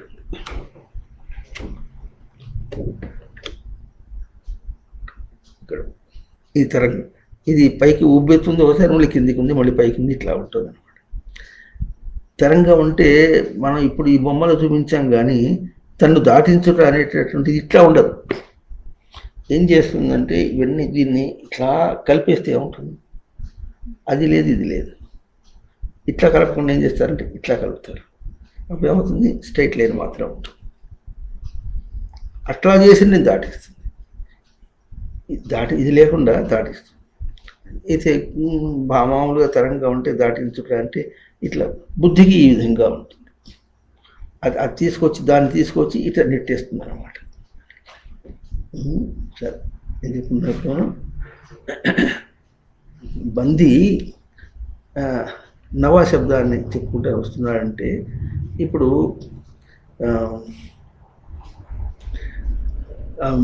వెనక సప్త చెప్పాడు, తర్వాత అష్టావక్రుడు అష్ట చెప్పాడు. మరి ఆ చెప్పినటువంటి ఏది సప్త శబ్దం మరి ఎంత విలువ చెప్పుకున్నాం మనం, సమన్వయం కావటం. ఈ మాట మనకు గుర్తింపు. అది ఏం చేస్తుంది, మాటి మాటికి నీకు సమన్వయం కావటంలే. నువ్వు ఏది బయట నుంచి తీసుకొచ్చావు, బయట ప్రయోగం చేసావో, దాన్ని కూర్చుకోవడానికి ప్రయత్నం చేస్తున్నావో, ఈ గోలంతా నీకు సమన్వయం కావట్లే. నీకు సమన్వయం కావటం లేదు అన్న పదాన్ని సప్తతో చెప్తే అర్థం కాలే. సమన్వయం కావటం లేదంటే కాకపోతే సమన్వయం బాగానే ఉన్నాయి, కానీ అది ఎట్లా ఉంది, దాంతో తిరుగుతున్నా, బాగానే తిరుగుతున్నా, ఇట్లా అనుకుంటున్నాడు. ఆ పదం చెప్పినటువంటి విలువ అర్థం కాలేదు పూర్తిగా. బ్యాలెన్స్ కావటం లేదు, తెలియటం లేదు. బ్యాలెన్స్ లేకుండా నేను ఉన్నానుగా, దాన్ని విడిచిపెట్టకుండా ఉన్నాను. దాన్ని విడిచిపెట్టకుండా నేను ఎట్లా ఉండగలిగాను, ఉంటున్నాను చూసుకోవా, అట్లా దాన్ని విడిచిపెట్టకుండా ఉండాలి, దానికోసం ప్రయత్నం చేయాలి, ఇది కదా బ్యాలెన్సింగ్ అంటే అనుకుంటారు లోకం. దాన్ని విడిచిపెట్టకుండా ఉండాలనేది బ్యాలెన్సింగ్ అంటాడు. అట్లా కాదు, నువ్వు ఎంత ప్రయత్నం చేసినప్పుడు కూడా దాన్ని వదిలిపించుకుని ఉంటున్నావు. నీవు అది లేదు, నువ్వు ఉన్నావు. అది పోయింది, నువ్వు ఉన్నావు. ఎక్కడికక్కడ వాష్ ఆఫ్. దాన్ని ఎంతవరకు మోసుకెళ్తున్నావు అంటే, నువ్వు జ్ఞప్తి అనే పదం ఉంటున్నావు. జ్ఞాపకం తీసుకుని మళ్ళీ చేసినప్పుడు నిన్న పని చేశాను, మళ్ళీ వాళ్ళ కంప్యూటర్ చేసి ఓపెన్ చేసి పని చేస్తున్నాను, లేకపోతే ఇంకో చోట పని చేస్తున్నాను, వెళ్ళేప్పుడు ఏం చేస్తుంది, నిన్నటిది ఎక్కడ వదిలిపెట్టాను మళ్ళీ అక్కడి నుంచి పని చేస్తున్నాను అంటాడు. నిన్నటిది ఎక్కడ వదిలిపెట్టావు అక్కడే పని చేస్తున్నాడు, కానీ పోయిన సంవత్సరం కాదు. నిన్నటిది కూడా ఎట్ట పని చేస్తున్నావు, నిన్న దాని ఎందు నీ గ్రహింపు ఎంత ఉందో ఆ గ్రహింపును మళ్ళీ ప్రయోగం చేస్తున్నావు. మన భాష అది, ఇది బుద్ధి భాష.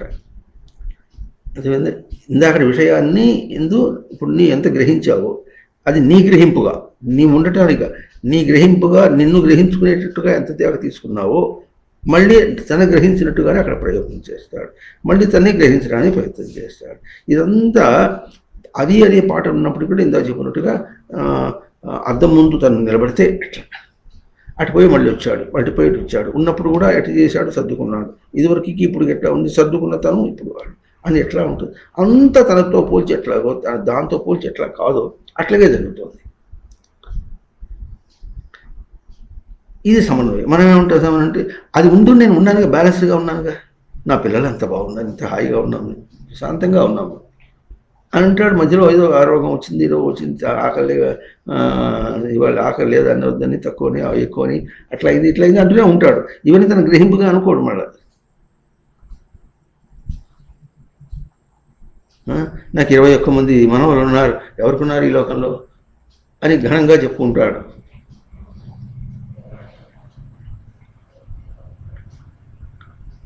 అర్థమవుతుందా లేదు? ఆ ఘనంగా చెప్పుకుంటున్నటువంటి విషయంలో ఘనత అక్కడే అనుకుంటున్నాడు. కానీ ఇంకా పైగా ఉంటాడు, ఏవో చిన్న చిన్నవి వస్తూ ఉంటాయి ఈ లోకంలో, విషయాలంగా జీవితపరంగా ఎటువంటివన్నీ వస్తుంటాయి. వాటిని ఒడిదుడుకులు వచ్చినప్పటికీ కూడా మనం నిగ్రహించుకుని ఉండాలి. అంటే నిగ్రహించుకుని ఉండాలంటే అదేంటికి, దాని సత్యత్వాన్ని విడిచిపెట్టకూడదు అన్నట్టుగా మాట్లాడతారు. సర్దుకుని పోవాలి. సర్దుకుని ఎట్ట పోవాలి, అవి ఉండాలి. మనం సర్దుకుని అవి సత్యం అనుకుంటూనే ఉన్నప్పటికీ కూడా దానిలో మనం సర్దుకుంటూ మన సాంసారిక భావాన్ని ఉంచుకుని దాన్ని ఉండాలి. కరెక్ట్. సర్దుకుని పోవాలంటే మాట అది కూడా కరెక్టే. ఎట్లా వాళ్ళు ఎట్లా అంటారు, అది ఎట్లా సరే అంటారంటే, అది సర్దుకుంటూ ఆ సాంసారిక భావంలోనే ఉండాలి అన్నట్టుగా మాట్లాడతారు వాళ్ళు. ఆ విషయభావంలోనే ఉండాలంటాడు. అది కాదట, ఉండనీయటం లేదు. నేను ఇది తెలియనందువల్ల సమన్వయం చెప్పిన అర్థం కాలేదు. అందువల్ల ఏం చెప్పారు, ప్రాప్తి అనే పదం చెప్పుకున్నాం. ఈ ప్రాప్తిలో మనకు తెలుస్తుంది. నాది నిలబెట్టుకుని ఎట్లా ఓర్చుకునే ఉన్నావు. సరే, ఓర్చుకుని ఎంతవరకు ఉన్నావు నీవు, దాన్ని ఓర్చుకుని బలవంతం పడి కష్టంగా తప్పించుకొని తిరగడానికి ప్రయత్నం చేసినప్పుడు కూడా తనకు అది బాధగా ఉంది, కానీ జ్ఞానంగా లేదు. ఓర్చుకుని తన స్వరూపం ఏమి, ఓర్చుకున్న తర్వాత ఓర్చుకున్న తన స్వరూపం ఏమి, తన గ్రహింపు ఏమి, అక్కడ ఉనికి అంశం అర్థం కావటం లేదు. ఉనికి ఒక నిజ రూపం తెలుసుకుంటే అప్పుడు తెలుస్తుంది దాని సంగతి. ఓర్పు దాంతో పోల్చి కాదు, అది లేక ఓర్పు, అది ఉంచుకుని ఓర్పు కాదు, లేక ఓర్పు. లేక ఓర్పు అనే మాట తెలుస్తుంది చెప్పుకున్నావు కదా. ఇది ప్రవర్తిస్తూ ఉంటే అది పోతూనే ఉంది, ముట్టుకున్నది నువ్వు నీ స్పర్శ తగిలేటప్పటికీ, స్పర్శ సోకేటప్పటికీ అది కదిలిపోతుంది. అది నీ ఉనికి సోకేటప్పటికీ అది దానికి కదలిక వచ్చింది. కదలిక ఎప్పుడు వచ్చిందో దానికి చైతన్యం అందుకోలే. అది కదలిక అవుతుంటే నువ్వు ఈ చైతన్యాన్ని మర్చిపోయి కదలికే స్వరూపంగా అనుకున్నాడు. కదలికే స్వరూపం అనుకుని కదలికని చక్కగా అర్థం చేసుకుని అక్కడే ఉందో అట్లాగే ఉందో అర్థం చేసుకుందాం అన్నట్టుగా ఉంటున్నాడు అనమాట. అంటే అప్పుడు ప్రాప్తి తెలియలేదు. ఎప్పుడు తెలుస్తుంది, పొందుట అన్న పదం తెలుసుకుంటే. ఇప్పుడు ఇందాక సమన్వయం అవటం కాకపోవడం అనేటువంటి దానిలో పొందుట అనే పోలిక ఎక్కడ తెలుస్తుంది, తనతో తెలుస్తుంది. తనకు పొందుట ఎట్లా ఉంది, తను ఉన్నా ఈ పొందుట అవుతుంది అంతలే. ఎంత ప్రయత్నం చేసినా అది అందట్లేదు. అది తెలుసుకుంటే, ప్రాప్తి తెలుసుకుంటే అప్పుడు సమన్వయం అనే అర్థం అవుతుంది. ప్రాప్తి తెలుసుకోకుండా సమన్వయం అర్థం కాదు. అయితే ప్రాప్తి అని తెలుసుకున్నప్పుడు కూడా విలువ తెలియదు. ప్రాప్తి ఎట్లా ఉంది? ఇప్పుడు వాడే ఉంటాడు, ఏం ప్రాప్తి వచ్చింది, కష్టాలు వచ్చినాయి, ఓర్చుకున్నా అనేసాడు. ప్రాప్తి ఎట్లా కాదు, విలువ తెలుసుకున్నాడు. ఏ విలువ తెలుసుకున్నాడు? ఇప్పుడు ఓర్చుకోవడం అంటే కష్టపడ్డాడు. కష్టం, నాకేం కష్టం లేదు, నాకేం కష్టం లేదంటాడు. కానీ ఇది ఎంత, అది ఒకవేళ అది గొప్ప విశేషంగా దాని నుండి అయితే ఓర్చుకున్నాడు, కానీ తన స్వరూపాన్ని గుర్తించలేడు. అర్థమవుతుందా? తన స్వరూపాన్ని గుర్తించి తన స్వరూపాన్ని దర్శనం చేశాడు, అంతే. ఓర్పు ఏం లేదు. విషయాన్ని ఓర్చుకోవటం అంటే ఎట్లా ఉంది? భారంగా ఉంది. భారమైన పని చేశాడు, చేయాల్సి వచ్చింది కష్టపడి. తనలో విషయ సత్యత్వం పోలే. ఇదే ఎట్లా చెప్పినాము, రసవర్జం. విషయ రసవర్జం వినివర్తంతి. రసవర్జం అంటే ఆస్వాదన లేకుండా. అంత చేసినప్పటికీ, ఓర్పు ఆచరించినప్పటికీ కూడా శాంతం నా క్షమయ, ఓర్పుతో ప్రవర్తిస్తున్నాడు, లోకమంతా ప్రవర్తిస్తున్నాడు, లేక ఉపాయం లేదు. లోకంలో ఎన్నో జరుగుతూ ఉంటాయి. పసిపిల్లల దగ్గర నుంచి పొద్దున్న లేచి చివరి దాకా తనకున్న వాళ్ళందరితో ఎవరో వాళ్ళ ప్రవర్తనతో వస్తుంటారు, చేస్తుంటాడు. తను ఓర్పు లేకుండా ప్రవర్తిస్తే జరగదు. తన విషయం జరగాలంటే ఓర్పు లేదే. కానీ నా క్షమయ, ఎందుకు? ఆ ఓర్పు విషయంతో పోల్చుకొని తాను నిలుపుకోవడానికి అనుకుంటున్నాడు, కానీ అది తనకు తన స్వరూపమే అయి ఉన్నది కనుక నేను నా స్వరూపంలో ఉండిపోతా అని గుర్తించుకుంటాడు. ఇప్పుడు అప్పుడేమవుతుంది? ఓర్పు అనేది ఎట్లయింది? తనకు తన స్వరూప దర్శనం అవుతుంది.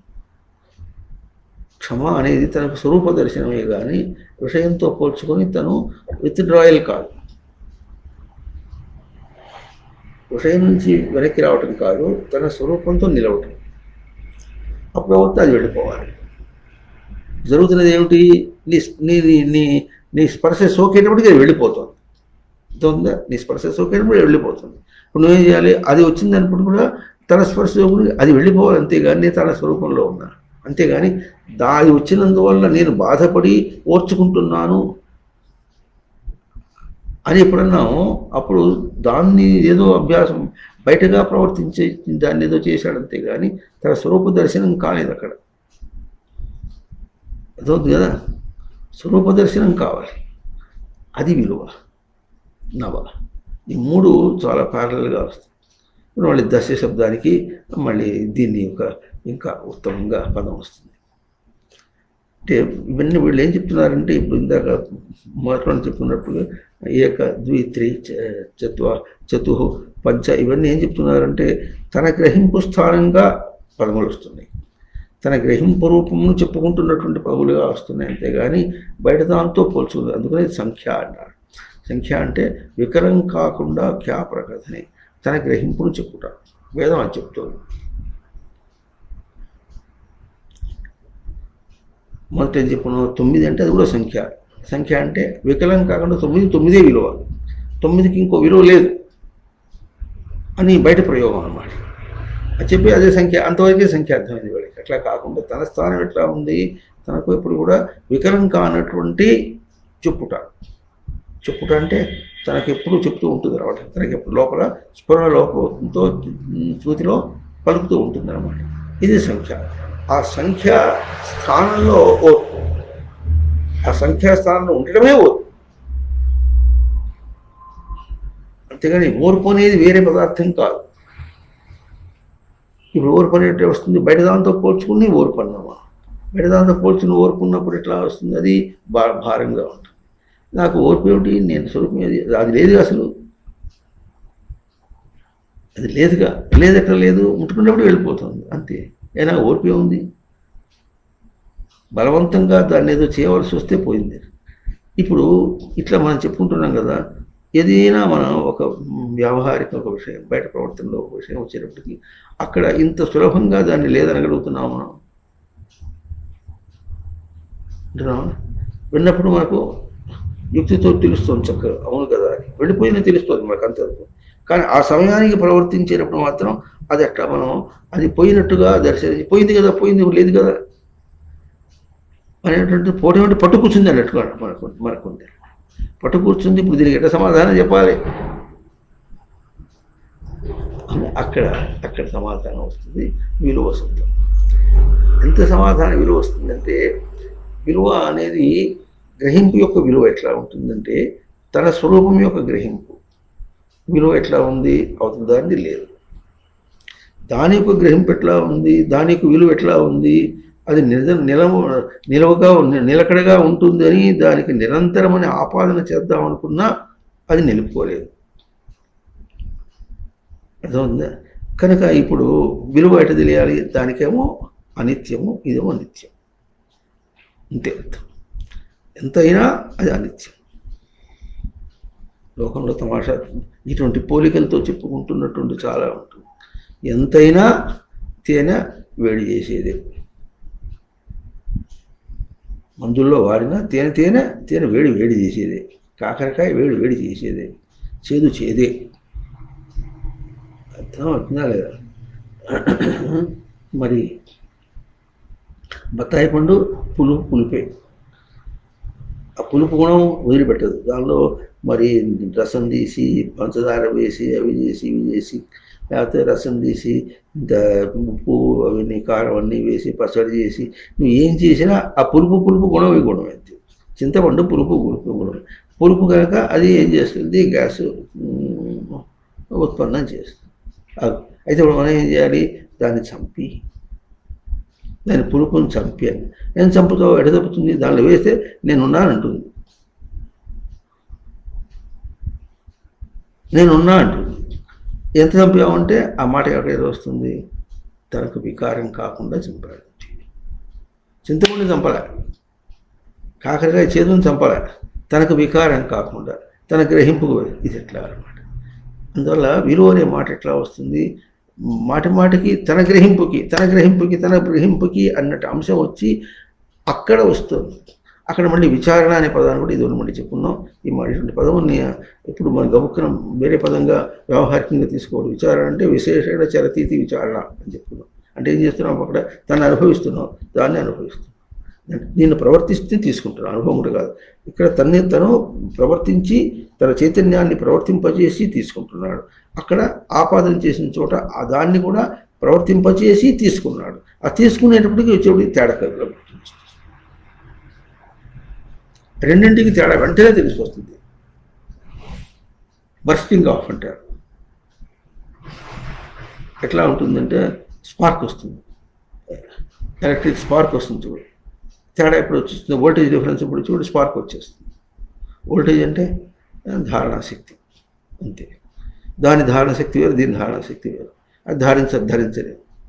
ఆ తేడాలో ఎట్లా ఉంటుందంటే తను చేసిన అభ్యాసమో ఆ అలవాటో దాని ప్రకారంగా ఎక్కువ తేడా ఉన్నట్టుగా మనకు తోచినట్టుగా ఉంటుంది. కానీ అది తను విడిచిపెట్టిపోతున్నాడు.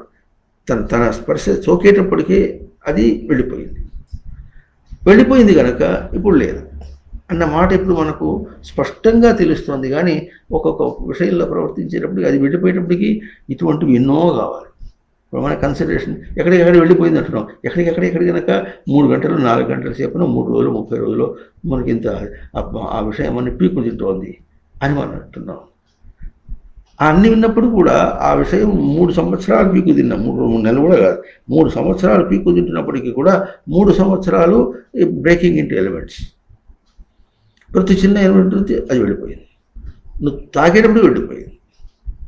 నేను ఒక డెసిషన్ ఇవ్వనిట్టలేదు. అంటే విషయాత్మకంగా ఒక నిశ్చయం చేయడానికి ఉండేది. చివరికి నిశ్చయం ఏమిటి? తన గ్రహింపుగా నిశ్చయం. అందుకని నిర్గతం చేయనం అంటే నిశ్చయం అంటే బయట నుంచి కూర్చుకోకుండా ఉండడమే నిశ్చయం. అర్థమైందా? బయట నుంచి కూర్చుకోకుండా ఉండడమే నిశ్చయం. కానీ నిశ్చయం అంటే అంత ఇది ఇట్లా అదే మన నిశ్చయం అంటే డెసిషన్, ఇంగ్లీష్లో డెసిషన్ అంటారు. ఇది ఇట్లా అని చెప్పడం నిశ్చయం అని మనం అనుకుంటాం. అది ఇట్లా కాదు. బయట కూర్చుకోవడం అవసరం లేదు. బయట దాంతో ఉందంటే దాంతో పడి చావాల్సిందే అంతే. దాని ఉంది అన్నప్పుడు ఉన్నది అనడానికి ఎంత తేజస్సు తన దగ్గర ఉందో అంత తేజస్సు దాన్ని గుంజుకుంటుంది అంతే. అది గుంజుకుని అది ఉన్నది ఎప్పుడు ఇక్కడ పోయి అక్కడ పట్టుకోవాలి. అక్కడ పట్టుకొని ఇక అది అంతే అది అంతే, అది ఎట్లా అయితే వదిలిపెడతాం, ఉన్నదాన్ని ఎట్లా వదిలిపెడతాం, ఉన్నది అంటే వదిలిపెడతా, అది ఉన్నది నువ్వు కదా దానికి ఆరోపణ చేసింది, ఉన్నదాన్ని ఎట్లా వదిలిపెడతావు అంటే ఇక్కడ మనకు మంచి ధారణ వస్తుంది. నేను ధైర్యం ఉంటాడు. ధారణ వచ్చేటప్పుడు ఎంత ధారణ వస్తుందంటే, ఎంత దాకా వస్తుంది ధారణ అంటే అవతల దాన్ని లేదు అని, లేదు అంటే అది అది అక్కడ స్వరూపం ఏమిటి? తన గ్రహింపే. ఉన్నదన్నా తన గ్రహింపే, లేదన్నా తన గ్రహింపు. అంటే ఇప్పుడు ఎట్లాగూ తనకు లేదు, తన గ్రహింపుగా అది లేదు, లేదు కనుక తనకు దాంతో ఎవరెవరు ఎట్టెట్లా అనుకుంటున్నారో అవన్నీ తనకు లేదు, జగత్తు లేదన్నమాట. కనుక ఇప్పుడు ఎక్కడి దాకా వెళ్ళాలంటే ఓ భర్తకు భార్యను, లేదా మరి తండ్రి కొడుకును, ఇంత మరి తల్లికి కొడుకో, తల్లి అనుకుంటుంది వాత్సల్యం చేత నా కొడుకు అనుకుంటుంటే, అమ్మ నన్ను గురించి ఏమనుకోవద్దు, కొడుకు అనుకోకు అని చెప్తే అదేమిటి అటు అంటావు, నువ్వు కొడుకు అక్కడ పోతావురా అటు అంటుదా, కొడుకు అనుకుంటే పోతావురా అంటే కొడుకుని తీసుకుపోవమ్మా. ఇంకో విశేషం కూడా చెప్తానండి. పుట్టింది కొడుక శిశువ?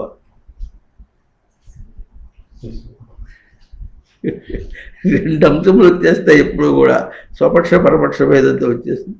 పుట్టింది కొడుక శిశువ? శిశువు. వాడు శిశువా జీవుడా? జీవుడు. జీవుడుగా వాడు స్వపక్ష గ్రహింపులో పుట్టాడా, పరపక్ష గ్రహింపులో పుట్టాడా? స్వపక్ష. వాడు పుట్టినవాడు తను ఎట్టా అనుకుంటున్నాడు అట్టగే పుట్టాడు, కానీ అందరు ఎట్టా అనుకుంటున్నారు అక్కడ పుట్టలేదుగా. ఇప్పుడు పుట్టినవాడెవడు? జనకుండెవ్వడు, జాతుడెవ్వడు, జనిస్థానం బోలే చోటు ఎక్కడ పుట్టావు? తల్లి గర్భం నుంచి బయట పుట్టాడు అనుకుంటున్నాడు, వాడు అప్పుడు పుట్టాడు అనుకుంటున్నాడు. తండ్రి గర్భంలో నుంచి తల్లి గర్భంలోకి వచ్చినప్పుడు వాడిది ఒక జన్మ. అదేనా పుట్టుక మొదటి జన్మ అంటే? అది కూడా కాదు. ఉన్నాడు వాడు వదిలిపెట్టేసుకుని తండ్రి గర్భం పురుష గర్భంలో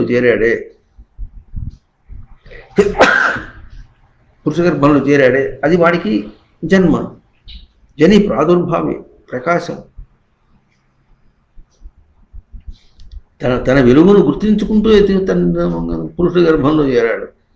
అవతలికి పోతున్నప్పుడు తను గుర్తించుకుంటూ పోయినాడు. ఎట్లా పోయినాడంటే దానికి ఫిజియాలజీ చాలా బాగా చూపిస్తుంది. 500 మిలియన్ సెల్స్ని వదులుతాడట, కణములు వదులుతాడట. వదిలితే దానిలో వీడొక్కడే ఆ జీవుడుగా బతికేట ఒక కణంలోనే జీవుడు ఉన్నాడు, మిగతా అన్నీ కాదు. వాడు ఆ తల్లిలో కరోనా రేడియేట అని ఒక అడ్డం ఉంటుంది అన్నమాట, దాన్ని పంచి చేసుకుని లోపలికి పోతాడు. వాడు ఒక్కడే పంచి చేయగలడు దాన్ని. ఈ 500 బిలియన్ సెల్స్ ఏవి పంచి చేయలేడు. అది పంచి చేస్తుంటే ఇవన్నీ ఏం చేస్తాయంటే క్యూరియాసిటీ అని అంటారు. క్యూరియాసిటీ ప్రకారంగా దాని ఎంబడి పోదామని, దాని తోక పట్టుకుని పోతామన్నట్టుగా దాని ఎంబడి పోతామని ప్రయత్నం చేస్తుంటే, అది పోతుంటే ఎట్లా ఉంటుందంటే, అది పంచి చేసుకుని పోతూ ఉంటే అది ముందు పోతుంటే వెనకాల మూసుకుంటుంది, ఇంకో కణాన్ని రానిది. అర్థమవుతుందా? అసలు అటువంటి వాల్వ్ కూడా మనం గుర్తించలేము. వాల్వ్ అంటే నీళ్ళు పోతుంటే ఈ నీళ్ళే పోతుంటాయి, ఇంకోటి ఏదైనా వస్తే దానిలో ఆ నీళ్ళలో కలిస్తే పోనిస్తుంది. అట్ట కూడా కాదు. 500 మిలియన్ వాళ్ళు చెప్పింది, సైన్స్ వాళ్ళు చెప్పింది, 500 మిలియన్ సెల్స్లో ఒక్క సెల్ పంచింగ్ చేసుకుంటాడు. పంచింగ్ అంటే చిల్లు పడుచుకుంటూ పోతుంది అనమాట. ఆ చిల్లు పడుచుకుంటూ పోతుంటే దాని తోక పట్టుకుని పోవటానికి ఇంకోటి పోతుంటే అది వెనకాల మూసుకుంటుంది అట్లా. ఇది ప్రకాశం అవునా కదా? దాన్ని గుర్తించుకుంటూ పోతున్నాడా లేదా? మరి అక్కడ ఆ తర్వాత కణములు పెరుగుతుంది, మిటోసిస్ పెరుగుతుంటే గుర్తించుకుని పోతున్నాడా ఎలా? ఇది ప్రకాశమే కదా. మరి తండ్రి గర్భం నుంచి బయటకు వచ్చేటప్పటికి, తల్లి గర్భం నుంచి బయటకు వచ్చేటప్పటికి ఏడుస్తూ వచ్చాడా, రాయిరప్పలాగా వచ్చాడా? ఏడుస్తూ వచ్చాడు.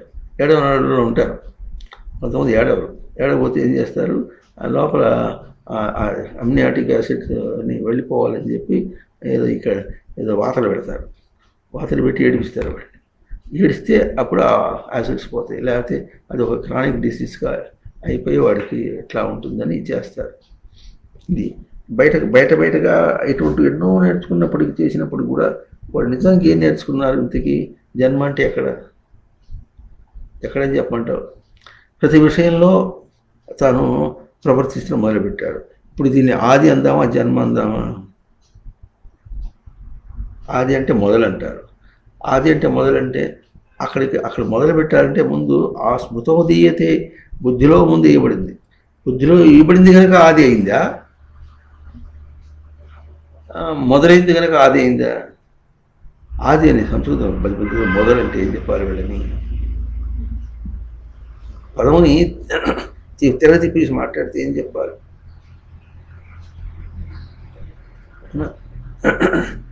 ఇంకా మరి ప్రకాశంతో వెళ్ళాడా, ఊరికి వెళ్తాడా? తన చైతన్యంతో ఎంత ప్రకాశమో తన మొత్తం తన సొత్తంతా దానికి ఇచ్చేసేటట్టుగా పెడుతున్నాడు. కనుక ఇప్పుడు అది ఆది అందామా, మొదలందామా, జన్మ అందామా? ప్రతి చిన్న విషయంలో, ప్రతి చిన్న ప్రవర్తనలో ఇది తేడా వస్తుంది. 3 పదములు: ఆది, జన్మ, తర్వాత ప్రకాశం. ఇప్పుడు జన్మ అంటే ఆది. ఆ స్మృతోదీయతే గనక, స్మృతికి పడింది కనుక జన్మ. ఇంకా అది వెలుగు కనుక, వెలుగుగా ఇవ్వబడింది కనుక. ఇప్పుడు ఎట్లా ఉంది? ఎంత వెలుగుగా ఇవ్వబడిందంటే, బయట ప్రవర్తించేటప్పుడు ఎంత వెలుగుగా ఇవ్వబడిందంటే, అక్కడ ఆడాలంటే ఇప్పుడు మనం అద్దంలో నిలబడ్డాం అనుకోండి, అద్దంలో ప్రతిబింబం నిలవాలి అంటే ఎంతసేపు నిలుస్తుంది?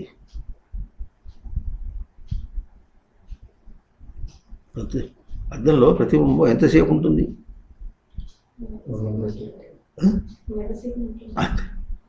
తను ఎంతసేపు ఉంటే అంతసేపు, అంతేనా? అట్లాగే బయట దానికి చైతన్య ప్రకాశములు అంత ఈ గాలంతా గొప్ప కనిపిస్తుంది. అది ఎంతవరకు ఉంటుంది? తన దగ్గర నిలిపి దానికి ఇంకా ప్రసారం చేస్తూ ఉంటే ఉంటుంది.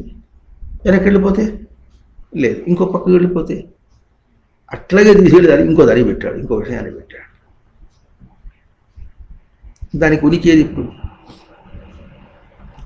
అక్కడ తీసి ఇంకో దానికి పెట్టాడని గుర్తించకుండా అట్లా చొరను పరిగెత్తేటటువంటి వాడికి నిరంతరం ఏం తెలియదు. అది నిరంతరం అవుతుందా? కాదు. తెలియటల్లా, మార్పుడు తెలియకుండా చేశాడు. అది చేసినాడు కనుక నిరంతరం అన్నట్టుగా వస్తున్నది. కానీ అది నిరంతరం కాదుగా. అంతరం ఎట్లా ఉంది? అక్కడ తన గ్రహింపుకే తేడా వచ్చేసింది. ఎట్లా తేడా వచ్చింది?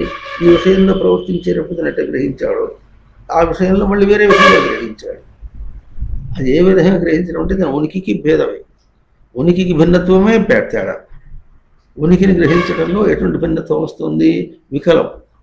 వికలం అంటే విగత కలం, శబ్ద సంఖ్యానం. దానిలో తన ఉనికిని పలికించి అన్వయం చేసుకోవటం అన్నటువంటి సౌభాగ్యం తనకు దొరకటంలే, అందువల్ల వికలం. ఇదేనా అదేనా అంతే. ఇక్కడ అట్లాగే ఉంటుంది, ఇది ఎక్కడ అట్లాగే ఉంటుంది. ఎట్లా ఉంటుంది? దోమలు వచ్చి ఎక్కడెట్ట కొట్టింది, ఇక్కడ కొట్టింది, ఇట్ట కొట్టింది కదా అని చెప్పి ఇట్ట అని లోపల అదేమో వెళ్ళిపోయింది. అది వెళ్ళిపోయి మళ్ళీ ఇక్కడికి వచ్చింది ఇట్ట. ఇప్పుడు దీన్ని గ్రహించాడు, దీన్ని గ్రహించాడు. వెంటనే గ్రహిస్తున్నాడు. వెంటనే కుడుతూనే ఉన్నాయి, వెంటనే గ్రహిస్తున్నాడు. అని వెంటనే కుడుతూనే ఉన్నాయి అనుకుంటున్నాడు. అని అది కుడుతూనే అంటాడు అంతే. కానీ తన గ్రహింపులో ఈ భేదం ఎట్ట కనిపిస్తుందో చూపిస్తుంది కనుక అన్ని అవమానం, ఆ దృష్టాంతం. అందుకని దృష్టాంత దాష్టంతికం అంటారు. దృష్టాంతం దుష్టం యొక్క అంతం, దాని యొక్క బంధం, తన దృష్టి ఎందుకు బంధం అనమాట దృష్టాంతం. ఉపమాన శబ్దానికి దృష్టి యొక్క దృష్టాంతం అంటారు. కనుక అది మన ఎట్లా బంధిస్తోందో తెలియాలి. విలువ తెలియటం చాలా సులభమే. దానికి సమన్వయము స్పష్టంగా అర్థమయ్యి వికాసంగా వచ్చి ప్రాప్తి అన్న దశలో చూసుకోగలిగితే అప్పుడు విలువ తెలుస్తుంది. విలువ యొక్క దశ అర్థం. ప్రాప్తి అర్థం కాకపోతే, సమన్వయమే అర్థం కాకపోతే ఇంకా విలువ గుర్తుండేది తెలుస్తుంది.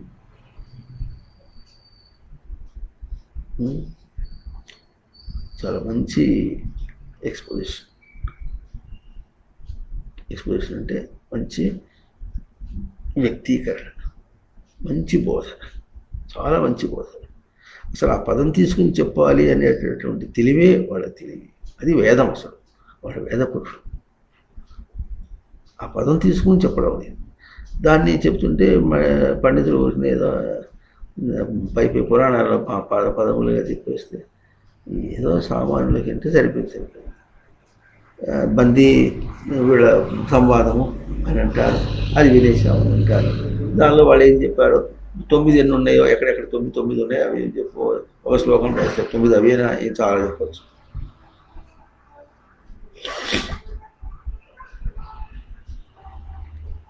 పోలిక కూడా చాలా చెప్పచ్చు, విచారణగా బాగా చెప్పచ్చు, ఎన్నైనా చెప్పచ్చు. మన నిత్యకృత్యంలో అందేటట్టుగా అంటూ కూడా చెప్పచ్చు. ఇప్పుడు పాణిని మహర్షి యొక్క ఎట్లా ఉంటుంది, నిత్యకృత్యంలో మనకు అందేటట్టుగా చెబుతున్నటువంటి అక్కడ ఉన్న ప్రతి పదాన్ని నిత్యకృత్యంలో అందేటట్టుగా ఎట్లా చెప్పాలనో అట్లా చూపించాడు. ఇప్పుడు దీన్ని ఏం చేస్తారు, గబుక్క తీసుకెళ్ళి ఎక్కడో ఏ పురాణంలోనో ఎక్కడో ఇంకో కర్మలో తీసుకొచ్చి అక్కడ ఒక దృష్టాంతం చూపించినట్టుగా మాట్లాడతారు. దానికి ఎట్లా ఉంటుందంటే,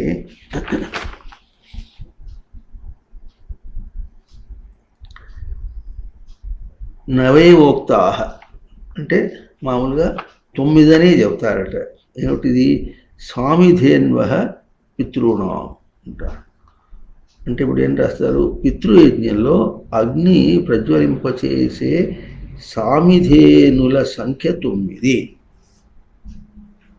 ఇప్పుడు ఈ నవమని కానీ ఇప్పుడు దీనిలో వచ్చినటువంటి స్వామిధేను పితృణం అన్న పదంలో ఉక్తాహ చెప్పబడినటువంటి ఈ 3 పదములతో చెప్పేటటువంటి భావాన్ని ఎట్లా ఉంది, నీకు నీ గ్రహింపుకి సూటిగా తీసుకొచ్చేటటువంటి దాన్ని ఎక్కడ చెప్తారు, ఎక్కడో పితృయజ్ఞానికి అక్కడ చేయబడిన దాన్ని దాని అర్థంగా చెప్తారు. ఆ అర్థానికి ఈ నవశబ్దం ఎట్లా కుదురుతుంది, చెప్పి అక్కడ 9 ఉన్నాయంటారు, అంత చూసి వచ్చినట్టు మాట్లాడతారు. మరి పురాణాల్లో ఉన్నాయి కదా అంటే, పురాణాల్లో చెప్పారు కదా అని పురాణ ప్రమాణం చెప్తున్నారు, కానీ పురాణం వాళ్ళు కూడా అదే ప్రశ్న చూసి వచ్చేవాడు, ఇదే ప్రశ్న వేస్తాం. నారాయణ దర్శనం అయింది వైకుంఠంలో, చూసి వచ్చేవాడు. నేను కూడా నాస్తికుల్లాగానే మాట్లాడతాను, సత్యం కాదు. అయితే వైకుంఠంలో నారాయణుడు అనే మాట పరమసత్యం నవ దర్శనాల్లో. వైకుంఠం అంటే అర్థం కావాలి. వైకుంఠం అనే పదము తనకు దర్శనాత్మకంగా, నారాయణ సత్యం దర్శనాత్మకంగా. ఇది వేదం. జీవితం అంటే దర్శనం. జీవితం అంటే చీకటి కాదు, చిమ్మ చీకటి కాదు, ఏమీ తెలియని స్థితి కాదు, అన్ని దర్శనమే. ఇది ఇట్లా అవుతుంది, ఇట్లా అవుతుంది, జరుగుతుంది, ఇట్లా జరుగుతుంది. ఇక్కడ నేనేం చేస్తున్నాను, అక్కడ నన్ను నిలుపుకోవడానికి ప్రయత్నం చేస్తున్నాను. ఎట్లా చేస్తున్నా చూడు, అది విచారణ.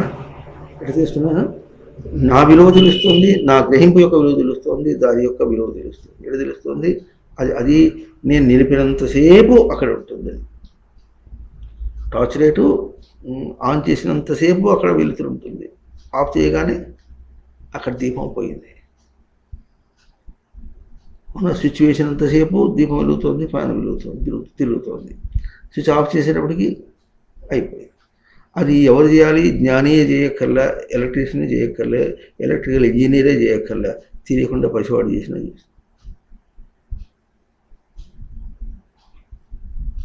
అర్థమవుతుందా. కనుక ఈ విధంగా ఇట్లా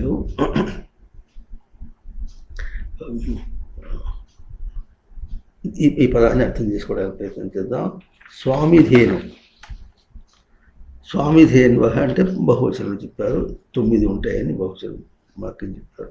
పితృణాం, ఈ పితృణాం అన్న పదానికి మామూలు వెళ్ళే అర్థం చెప్తారు. పితృయజ్ఞంలో అగ్నిని రగుల్చాలి కనుక రగుల్చేటటువంటివి 9 ఉన్నాయి అని చెప్తూ ఉంటారు. 9 అంటే 9 ఎందుకు, అగ్ని రగల్చడానికి 9 ఎందుకు కూడా సరిపోదు.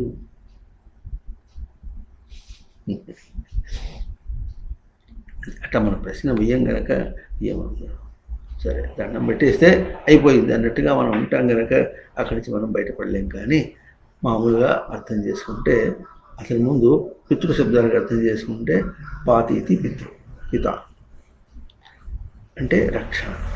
అక్కడ పితృనాం అన్నప్పుడు రక్షకుల అంతే, తండ్రులు అని అర్థం తీసుకురాకూడదు. రక్షకుల పితృనాం అని ఉంది, కానీ యజ్ఞం అనే పదం అక్కడ లేదు. వీళ్ళు స్వామిధేయం అనే పదానికి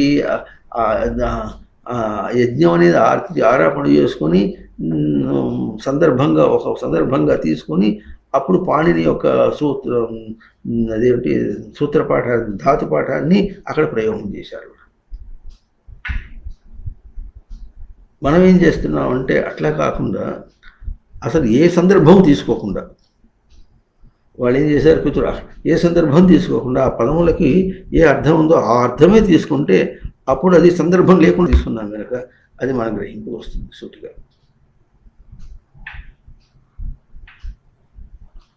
అర్థం అవుతుందా?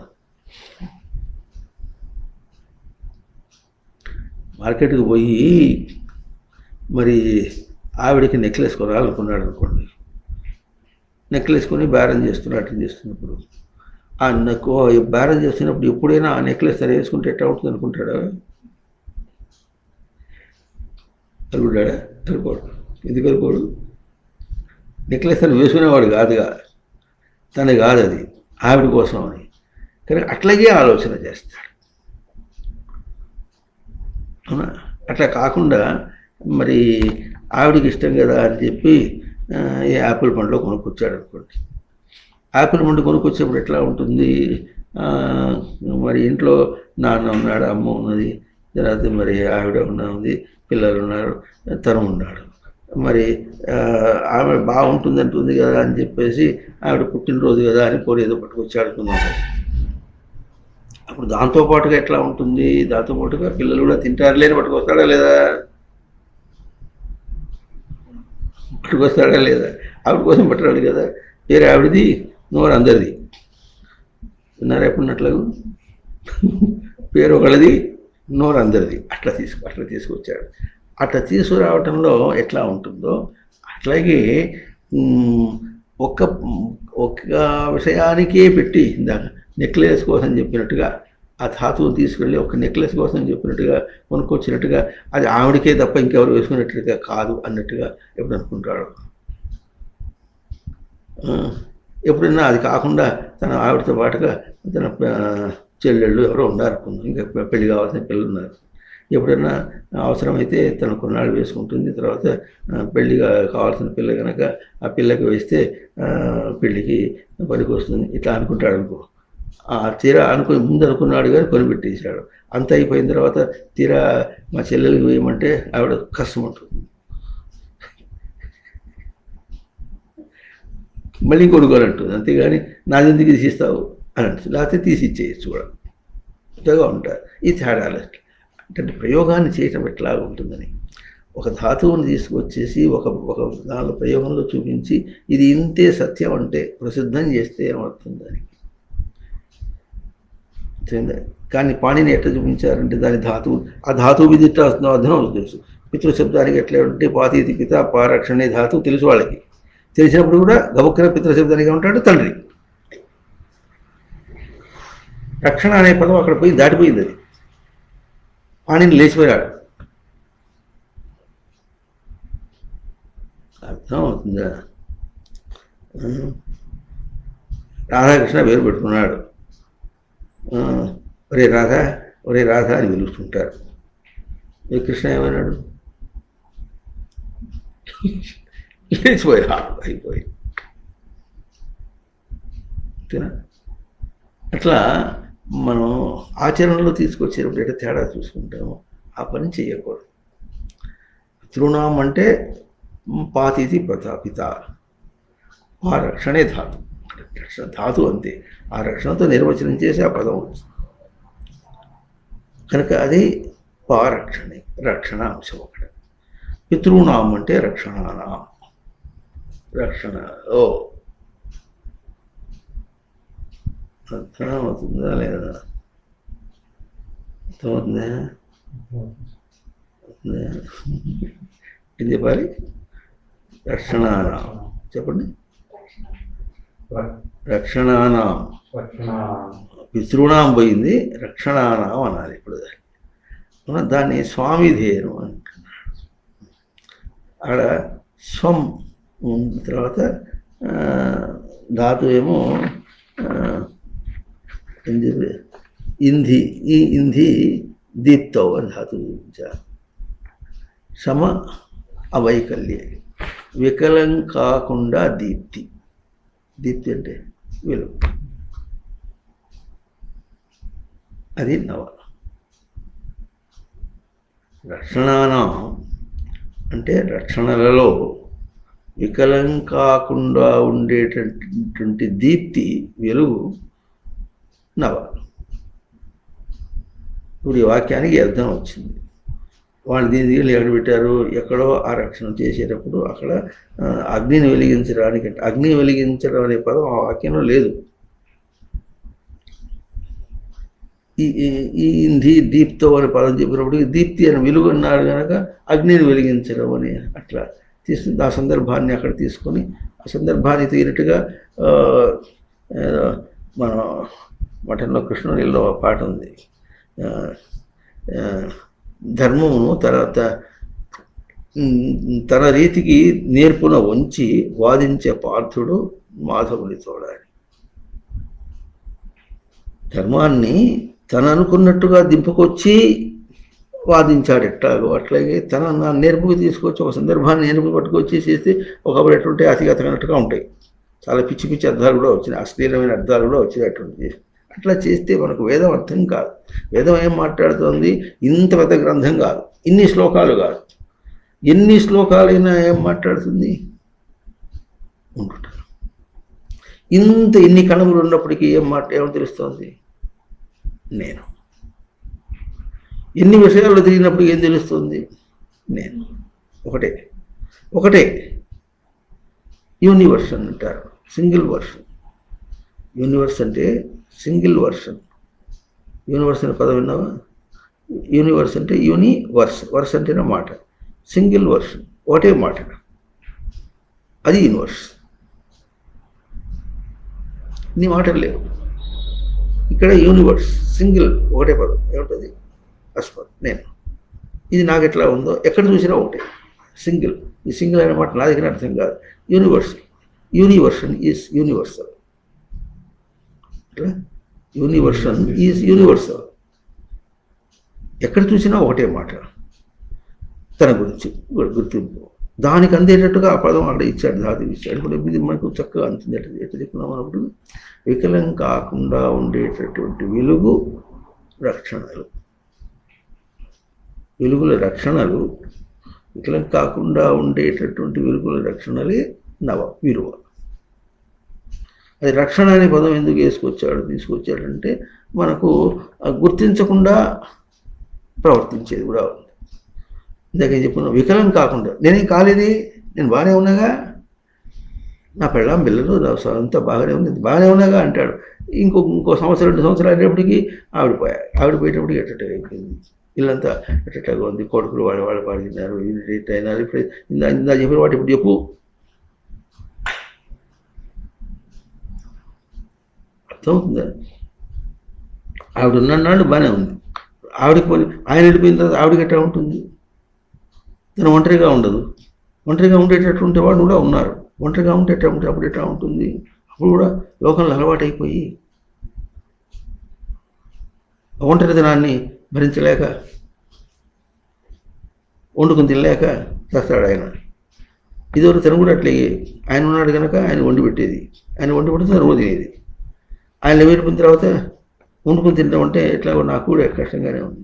తనకు చేసుకోవడం అంటే ఎట్లా బద్దగిస్తారు. ఎందుకు బద్దగించాలి? అది కూడా ఒక విశేషమే. ఆహారంతో ఆ తిండి కాదు కనుక అది కూడా ఒక విశేషమే. అది ఈ నిజాన్ని గుర్తించి చేశారా? కాదు. తేడా అయితే పడింది. అది ఏం చేశారు? గుర్తించక ఆయన ఉన్నాడు, ఆయన వండి పెట్టాను కనుక నేను తిన్నా. ఇప్పుడు ఆయన పోయిన తర్వాత నా ఒకదానికి చేసుకోవాలంటే ఎట్లా ఉంటుంది? ఆయన వయసు అయిపోయింది, జవసత్వాలు ఏడిపోయినాయి, ఇటువంటి మాటలని చెప్పుకుని ఎవరి దగ్గర పోయి ఉండాలంటే మరి నలుగురు కొడుకులు ఉంటే నలుగురు 3 నెలలు పంచుకుని ఆ 3వ నెల కాగానే ఏం చేస్తాడు, తీసుకెళ్ళి అవతల వాళ్ళంటే వద్దన్నా వాళ్ళంటే వదిలేసేస్తాడు. అక్కడ ఇప్పుడు ఈ 4 ఇవేం చేయాలి, నలుగురు కోడలతో తిట్లు పడుతుండాలి. ఏదో ఉంటే వాళ్ళకు ఉంటే దాని మనకు వచ్చి మా సంసారం జరగకుండా ఓటు వచ్చేప్పటికి కొత్త అయిపోయాయి. ఎప్పుడు ఉంటే తిరిగిరు మళ్ళా పంచుకున్న 4 నెలలు ఉండాలంటే అది అట్లా ఉండాల్సిన అవసరం నేను అట్లా అనుకోవట్లేదే. అది కూడా వాళ్ళు కూడా ఉన్నారు. అమ్మని పంచుకోవడం కాదుగా, నలుగురు పంచుకోవడం, వాడు పిలుచుకోవాలని కాలు తీసుకెళ్ళారు, అమ్మని పంచుకోవాల్సిన అవసరం నా దగ్గరే ఉండని అనేవాడు కూడా ఉన్నారు. అట్లా అనుకున్నప్పుడు కూడా ఎట్లా ఉంటుంది, ఒక తీరుగా ఉండదుగా. వాళ్ళ సంసార భావంతో ఉంటుంది. కొంచెం తేడా వస్తే అత్తగారితో పోట్లాడచ్చు, ఆ పోట్లాడపోయినా ఏదో చిన్న ఎత్తుపుడు మాటలు మాట్లాడచ్చు. ఎత్తుపుడు మాట్లాడకుండా సమర్థించుకుంటూ అమ్మతో ఎట్లా ఉండేదో అత్తగారితో కూడా అట్లా ఉండేవాళ్ళు కూడా ఉంటారు. ఎట్లా ఉన్నప్పటికీ సర్దుకొని పోయినప్పుడు కూడా అది తన స్వరూపం కాదుగా, తన మోసుకుపోయేదేం కాదుగా, ఆ రూపంలో తీసుకెళ్ళదు కదా. అంటే సమర్థించుకొని తల్లితో సమానంగా చూసుకుని గౌరవంగా చూసుకొని అట్లే ఉందనుకుందాం. అట్లా ఉన్నప్పటికీ కూడా ఆ తల్లితో ఆ అత్తగారితో సమన్వయంగా ఉన్నటువంటి ఆ గ్రహింపు వేరు. తన గ్రహింపుకి భేదం లేదు కనుక అది కూడా ఒక జీవుడే కనుక, అందరి జీవుడే కనుక నాతో ప్రవర్తించినట్టుగా నేను వాళ్ళతో ప్రవర్తించాలని గుర్తించి ప్రవర్తించడం వేరు. అదే ప్రవర్తనయే గుర్తించి ప్రవర్తించినప్పుడు ఏం తెలుస్తుంది, ఇది అది 2 వెలుగుతుంటాయి అన్నమాట. అప్పుడు తన ప్రవర్తనలో రక్షణ కలుగుతుంది. రక్షణ కలిగి ఇది అది 2 వెలుగుతుంది. ఎట్ట వెలుగుతాయి, 2 విలువగా కలుగుతాయి. అందుకు 2 ఎట్ట విలువ అవుతుంది, అక్కడ కూడా నేను చూసేది జీవుడి యొక్క వెలుగు. నన్ను గ్రహించడంలో ఎట్లా ఉందో అక్కడ కూడా వాడు గ్రహించడంలో అట్లా ఉంటుంది. దాన్ని నేను వెలిగించాలి. అది నాకెవరో ఒక జీవుడిని పెంచడం అనేటువంటి జీవుడితో నేను ఎట్లా చేస్తానన్నప్పుడు నాతో నేను ఎట్లా ప్రవర్తించాలో అక్కడ వాళ్ళతో కూడా నేను అట్లాగే ప్రవర్తించాలి అన్నా చూసుకోవటానికి నేను ఎంత దూరంలో ఉన్నాను అని ఇప్పుడు ఆ దృష్టి వచ్చేప్పుడు రక్షణ అయిపోయింది. ఇది వికలం కాకుండా ఉండాలి. ఇది వికలం కాకుండా ఉండేటటువంటి వెలుగైతే అప్పుడు ఏమవుతుంది, తనకు అది స్తుతి, విలువ, తనకు విలువ, తన ప్రవర్తనలో విలువ. ఇది ఒక అంశం. 4 అంశాలు చెప్పారు. 4, 11 ఉంటే కనుక శ్లోకాన్ని 4 పదం చెప్పుకుని వచ్చారు అంతే. ఇంకా ఎన్ని ఉంటే నేను చెప్పచ్చు. అట్లా ఈ పదములు ఏం చూపిస్తున్నాయి, సూటుగా ఆ అర్థం చెప్పేటప్పటికి తనకే వర్తిస్తుంది. ఇంకా బయట ఇంకో పదార్థం తనకు ఒక ఊహకు కానీ తీసుకురావటం లేదు, ఊహ కూడా తీసుకురావటం లేదు. అర్థమవుతుంది కదా. అట్లా కాకపోతే అనుకోండి, ఎక్కడో పితృయజ్ఞంలో ఎక్కడో చేశాడంటే ఓహో అట్లాగా అంటే తనకేం సంబంధం లేదు. ఆ యజ్ఞానికే పోయినాడు అనుకోండి, ఆ యజ్ఞానికే పోయి అక్కడ 9 కనుక స్వామిధీనుల నుండి దాంతో అగ్నిని రగిల్చి ఆ యజ్ఞం చేశాడు, అంతా చూసి ఇచ్చాడు అంతే. తనకి ఏమీ రాలే, తనకేం అంటుకోలే, దాంతో తనకేం తెలియలే. అప్పుడు వేదం ఎట్లా అవుతుంది, విలువ ఏం తెలుస్తుంది. వాళ్ళని పొగిడాడు, పొగిడితే తనకేమొచ్చింది. అర్థమవుతుందా. ఆ చెప్పడంలో అసలు తనకు తెలియదు, తన విలువ తనకు తెలియదు. అందుకనే ఆత్మానం చేది విజానీయాత్ అయమస్మీతి పురుష కిమిచ్చన్ కస్య కామాయ శరీరం అనుస్వం జరీతని బృహదారణ్యక మనుషుల్లో మంచి శ్లోకం ఉంటుంది. ఆత్మానం చేది విజానీయాత్ అయం, ఇది నేను అని, విజానీయాత్ చేత్ అయం అస్మి, నేనై ఉన్నా. ఆత్మ అంటే నేనై ఉన్నా అన్నటువంటి అది విజానీయాత్ చేత్, తెలిసిన వాడే కనుక అయి ఉంటే, కిమిచ్చన్ కస్య కామాయ, దేన్ని కోరి దేని ఎందు ఇచ్చతో దేన్ని కోరి శరీరం అనుస్వంచరేది, శరీరాన్ని అనుసరించుకుంటూ పోతాడు. దేన్ని కోరి బయట దాన్ని అనుసరించుకుంటూ పోతాడు. ఎంతగా అనుసరించుకుపోయినాడంటే దాన్ని బయట అర్థం చెప్పేటప్పుడు ఎంతగా అనుసరించుకుపోయినాడంటే దాన్ని బయటికి నెట్టేసేటట్టుగా దూరంగా తనకు అందకుండా దూరంగా నెట్టేంత దూరం పోయినాడు. ఎప్పటికీ తన దాకా రాకూడదు, ఇదే వేదం. తనకు అందకూడదు. చూస్తున్నారా, తనకు అందకూడనంత దూరంలో దాన్ని నిలిపేసేసి అది అట్లాగే స్వామి ఎక్కడ చూపెట్టాడు? ఆలయంలో ఉన్నాడు అంతే, వైకుంఠంలో ఉన్నాడు. వైకుంఠంలో ఉన్నంటే వైకుంఠంలో ఉన్నాడు, తన వైపు రాకూడదు, తన దాకా రాకూడదు, నువ్వు రాకూడదు, రావద్దు రావద్దు రాకూడదు రావద్దు రాకూడదు, ఇంతే. ఆ మాటలకి అర్థం అట్లాగే పలుకుతుంది. నా సంసారం నాకు, నా జగత్తు నాది, నా గోల నాది, చస్తా చావని, చావకుండా రక్షించు నువ్వు. నన్ను వద్దంటివిగా నేను రక్షించేది ఏంటి? వద్దన్నానా? మన గుడికి వచ్చి కొబ్బరికాయ కొట్టానా లేదా అంటే, గుడికి వచ్చి కొబ్బరికాయ కొడితే కావాలన్నట్ల ఉందా? ఎంత చౌక బేరం ఇది. గుడికి పోయి కొబ్బరికాయ కొట్టించాను, ఎంత చౌక బేరం. నిరంతరం నీకు నీ స్వరూపాన్ని శుద్ధి చేసినట్టుగా ఉండి, నీ స్వరూపానికే మారు రూపంగా, అద్వైత స్వరూపంగా నిలిచి నీలో ప్రవర్తింపజేసి అంతదాకా చేసి దేహం నుంచి బయటపడి, దేహం నుంచి బయటపడినప్పుడు కూడా నీతో పాటు ఉండి ముక్తిని సాధించేంతవరకు నీతో పాటు ఉన్నటువంటి స్వరూపానికి మధ్యలో ఎన్ని వారాలు డుమ్మ కొడతాడు. డుమ్మ అంటారు హైదరాబాద్లో. ఎన్ని రోజులు తప్పిస్తాడు. తప్పించి గుడికి పోయి కొబ్బరికాయ కొట్టేస్తాడు. గుడికి పోయి కొబ్బరికాయ కొట్టేస్తే సరిపోయిందా నీకు? స్వామి చేసేదంతా నువ్వు ఏం చేశాను? ఆ కొబ్బరికాయ ఇది నీదే? ఎవడు చెప్పాడు? నేనండి, నేను సంపాదించిన నా జీతంలో తీసుకొచ్చా, కష్టపడి ఓడ్చి సంపాదించే డబ్బులు వచ్చి కొబ్బరికాయ కొట్టా. చూస్తా, చెమట ఓడ్చాడు, చెమట ఓడ్చి కష్టపడి సంపాదించిన దానిలో నుంచి కొబ్బరికాయ కొట్టాడు. ఎవరు కాదంటాడు? నా డబ్బుల నుంచి కొట్టా.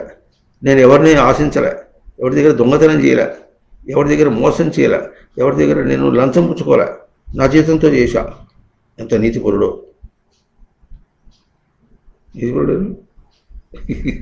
మాట్లాడతాడు.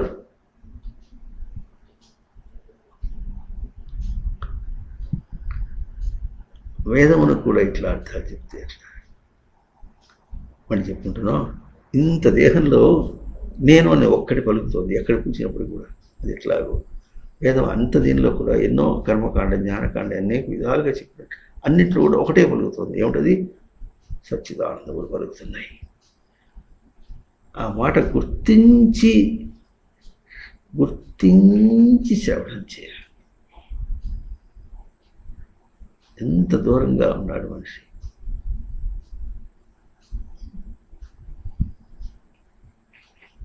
వచ్చేవాడు చెప్తున్నాం.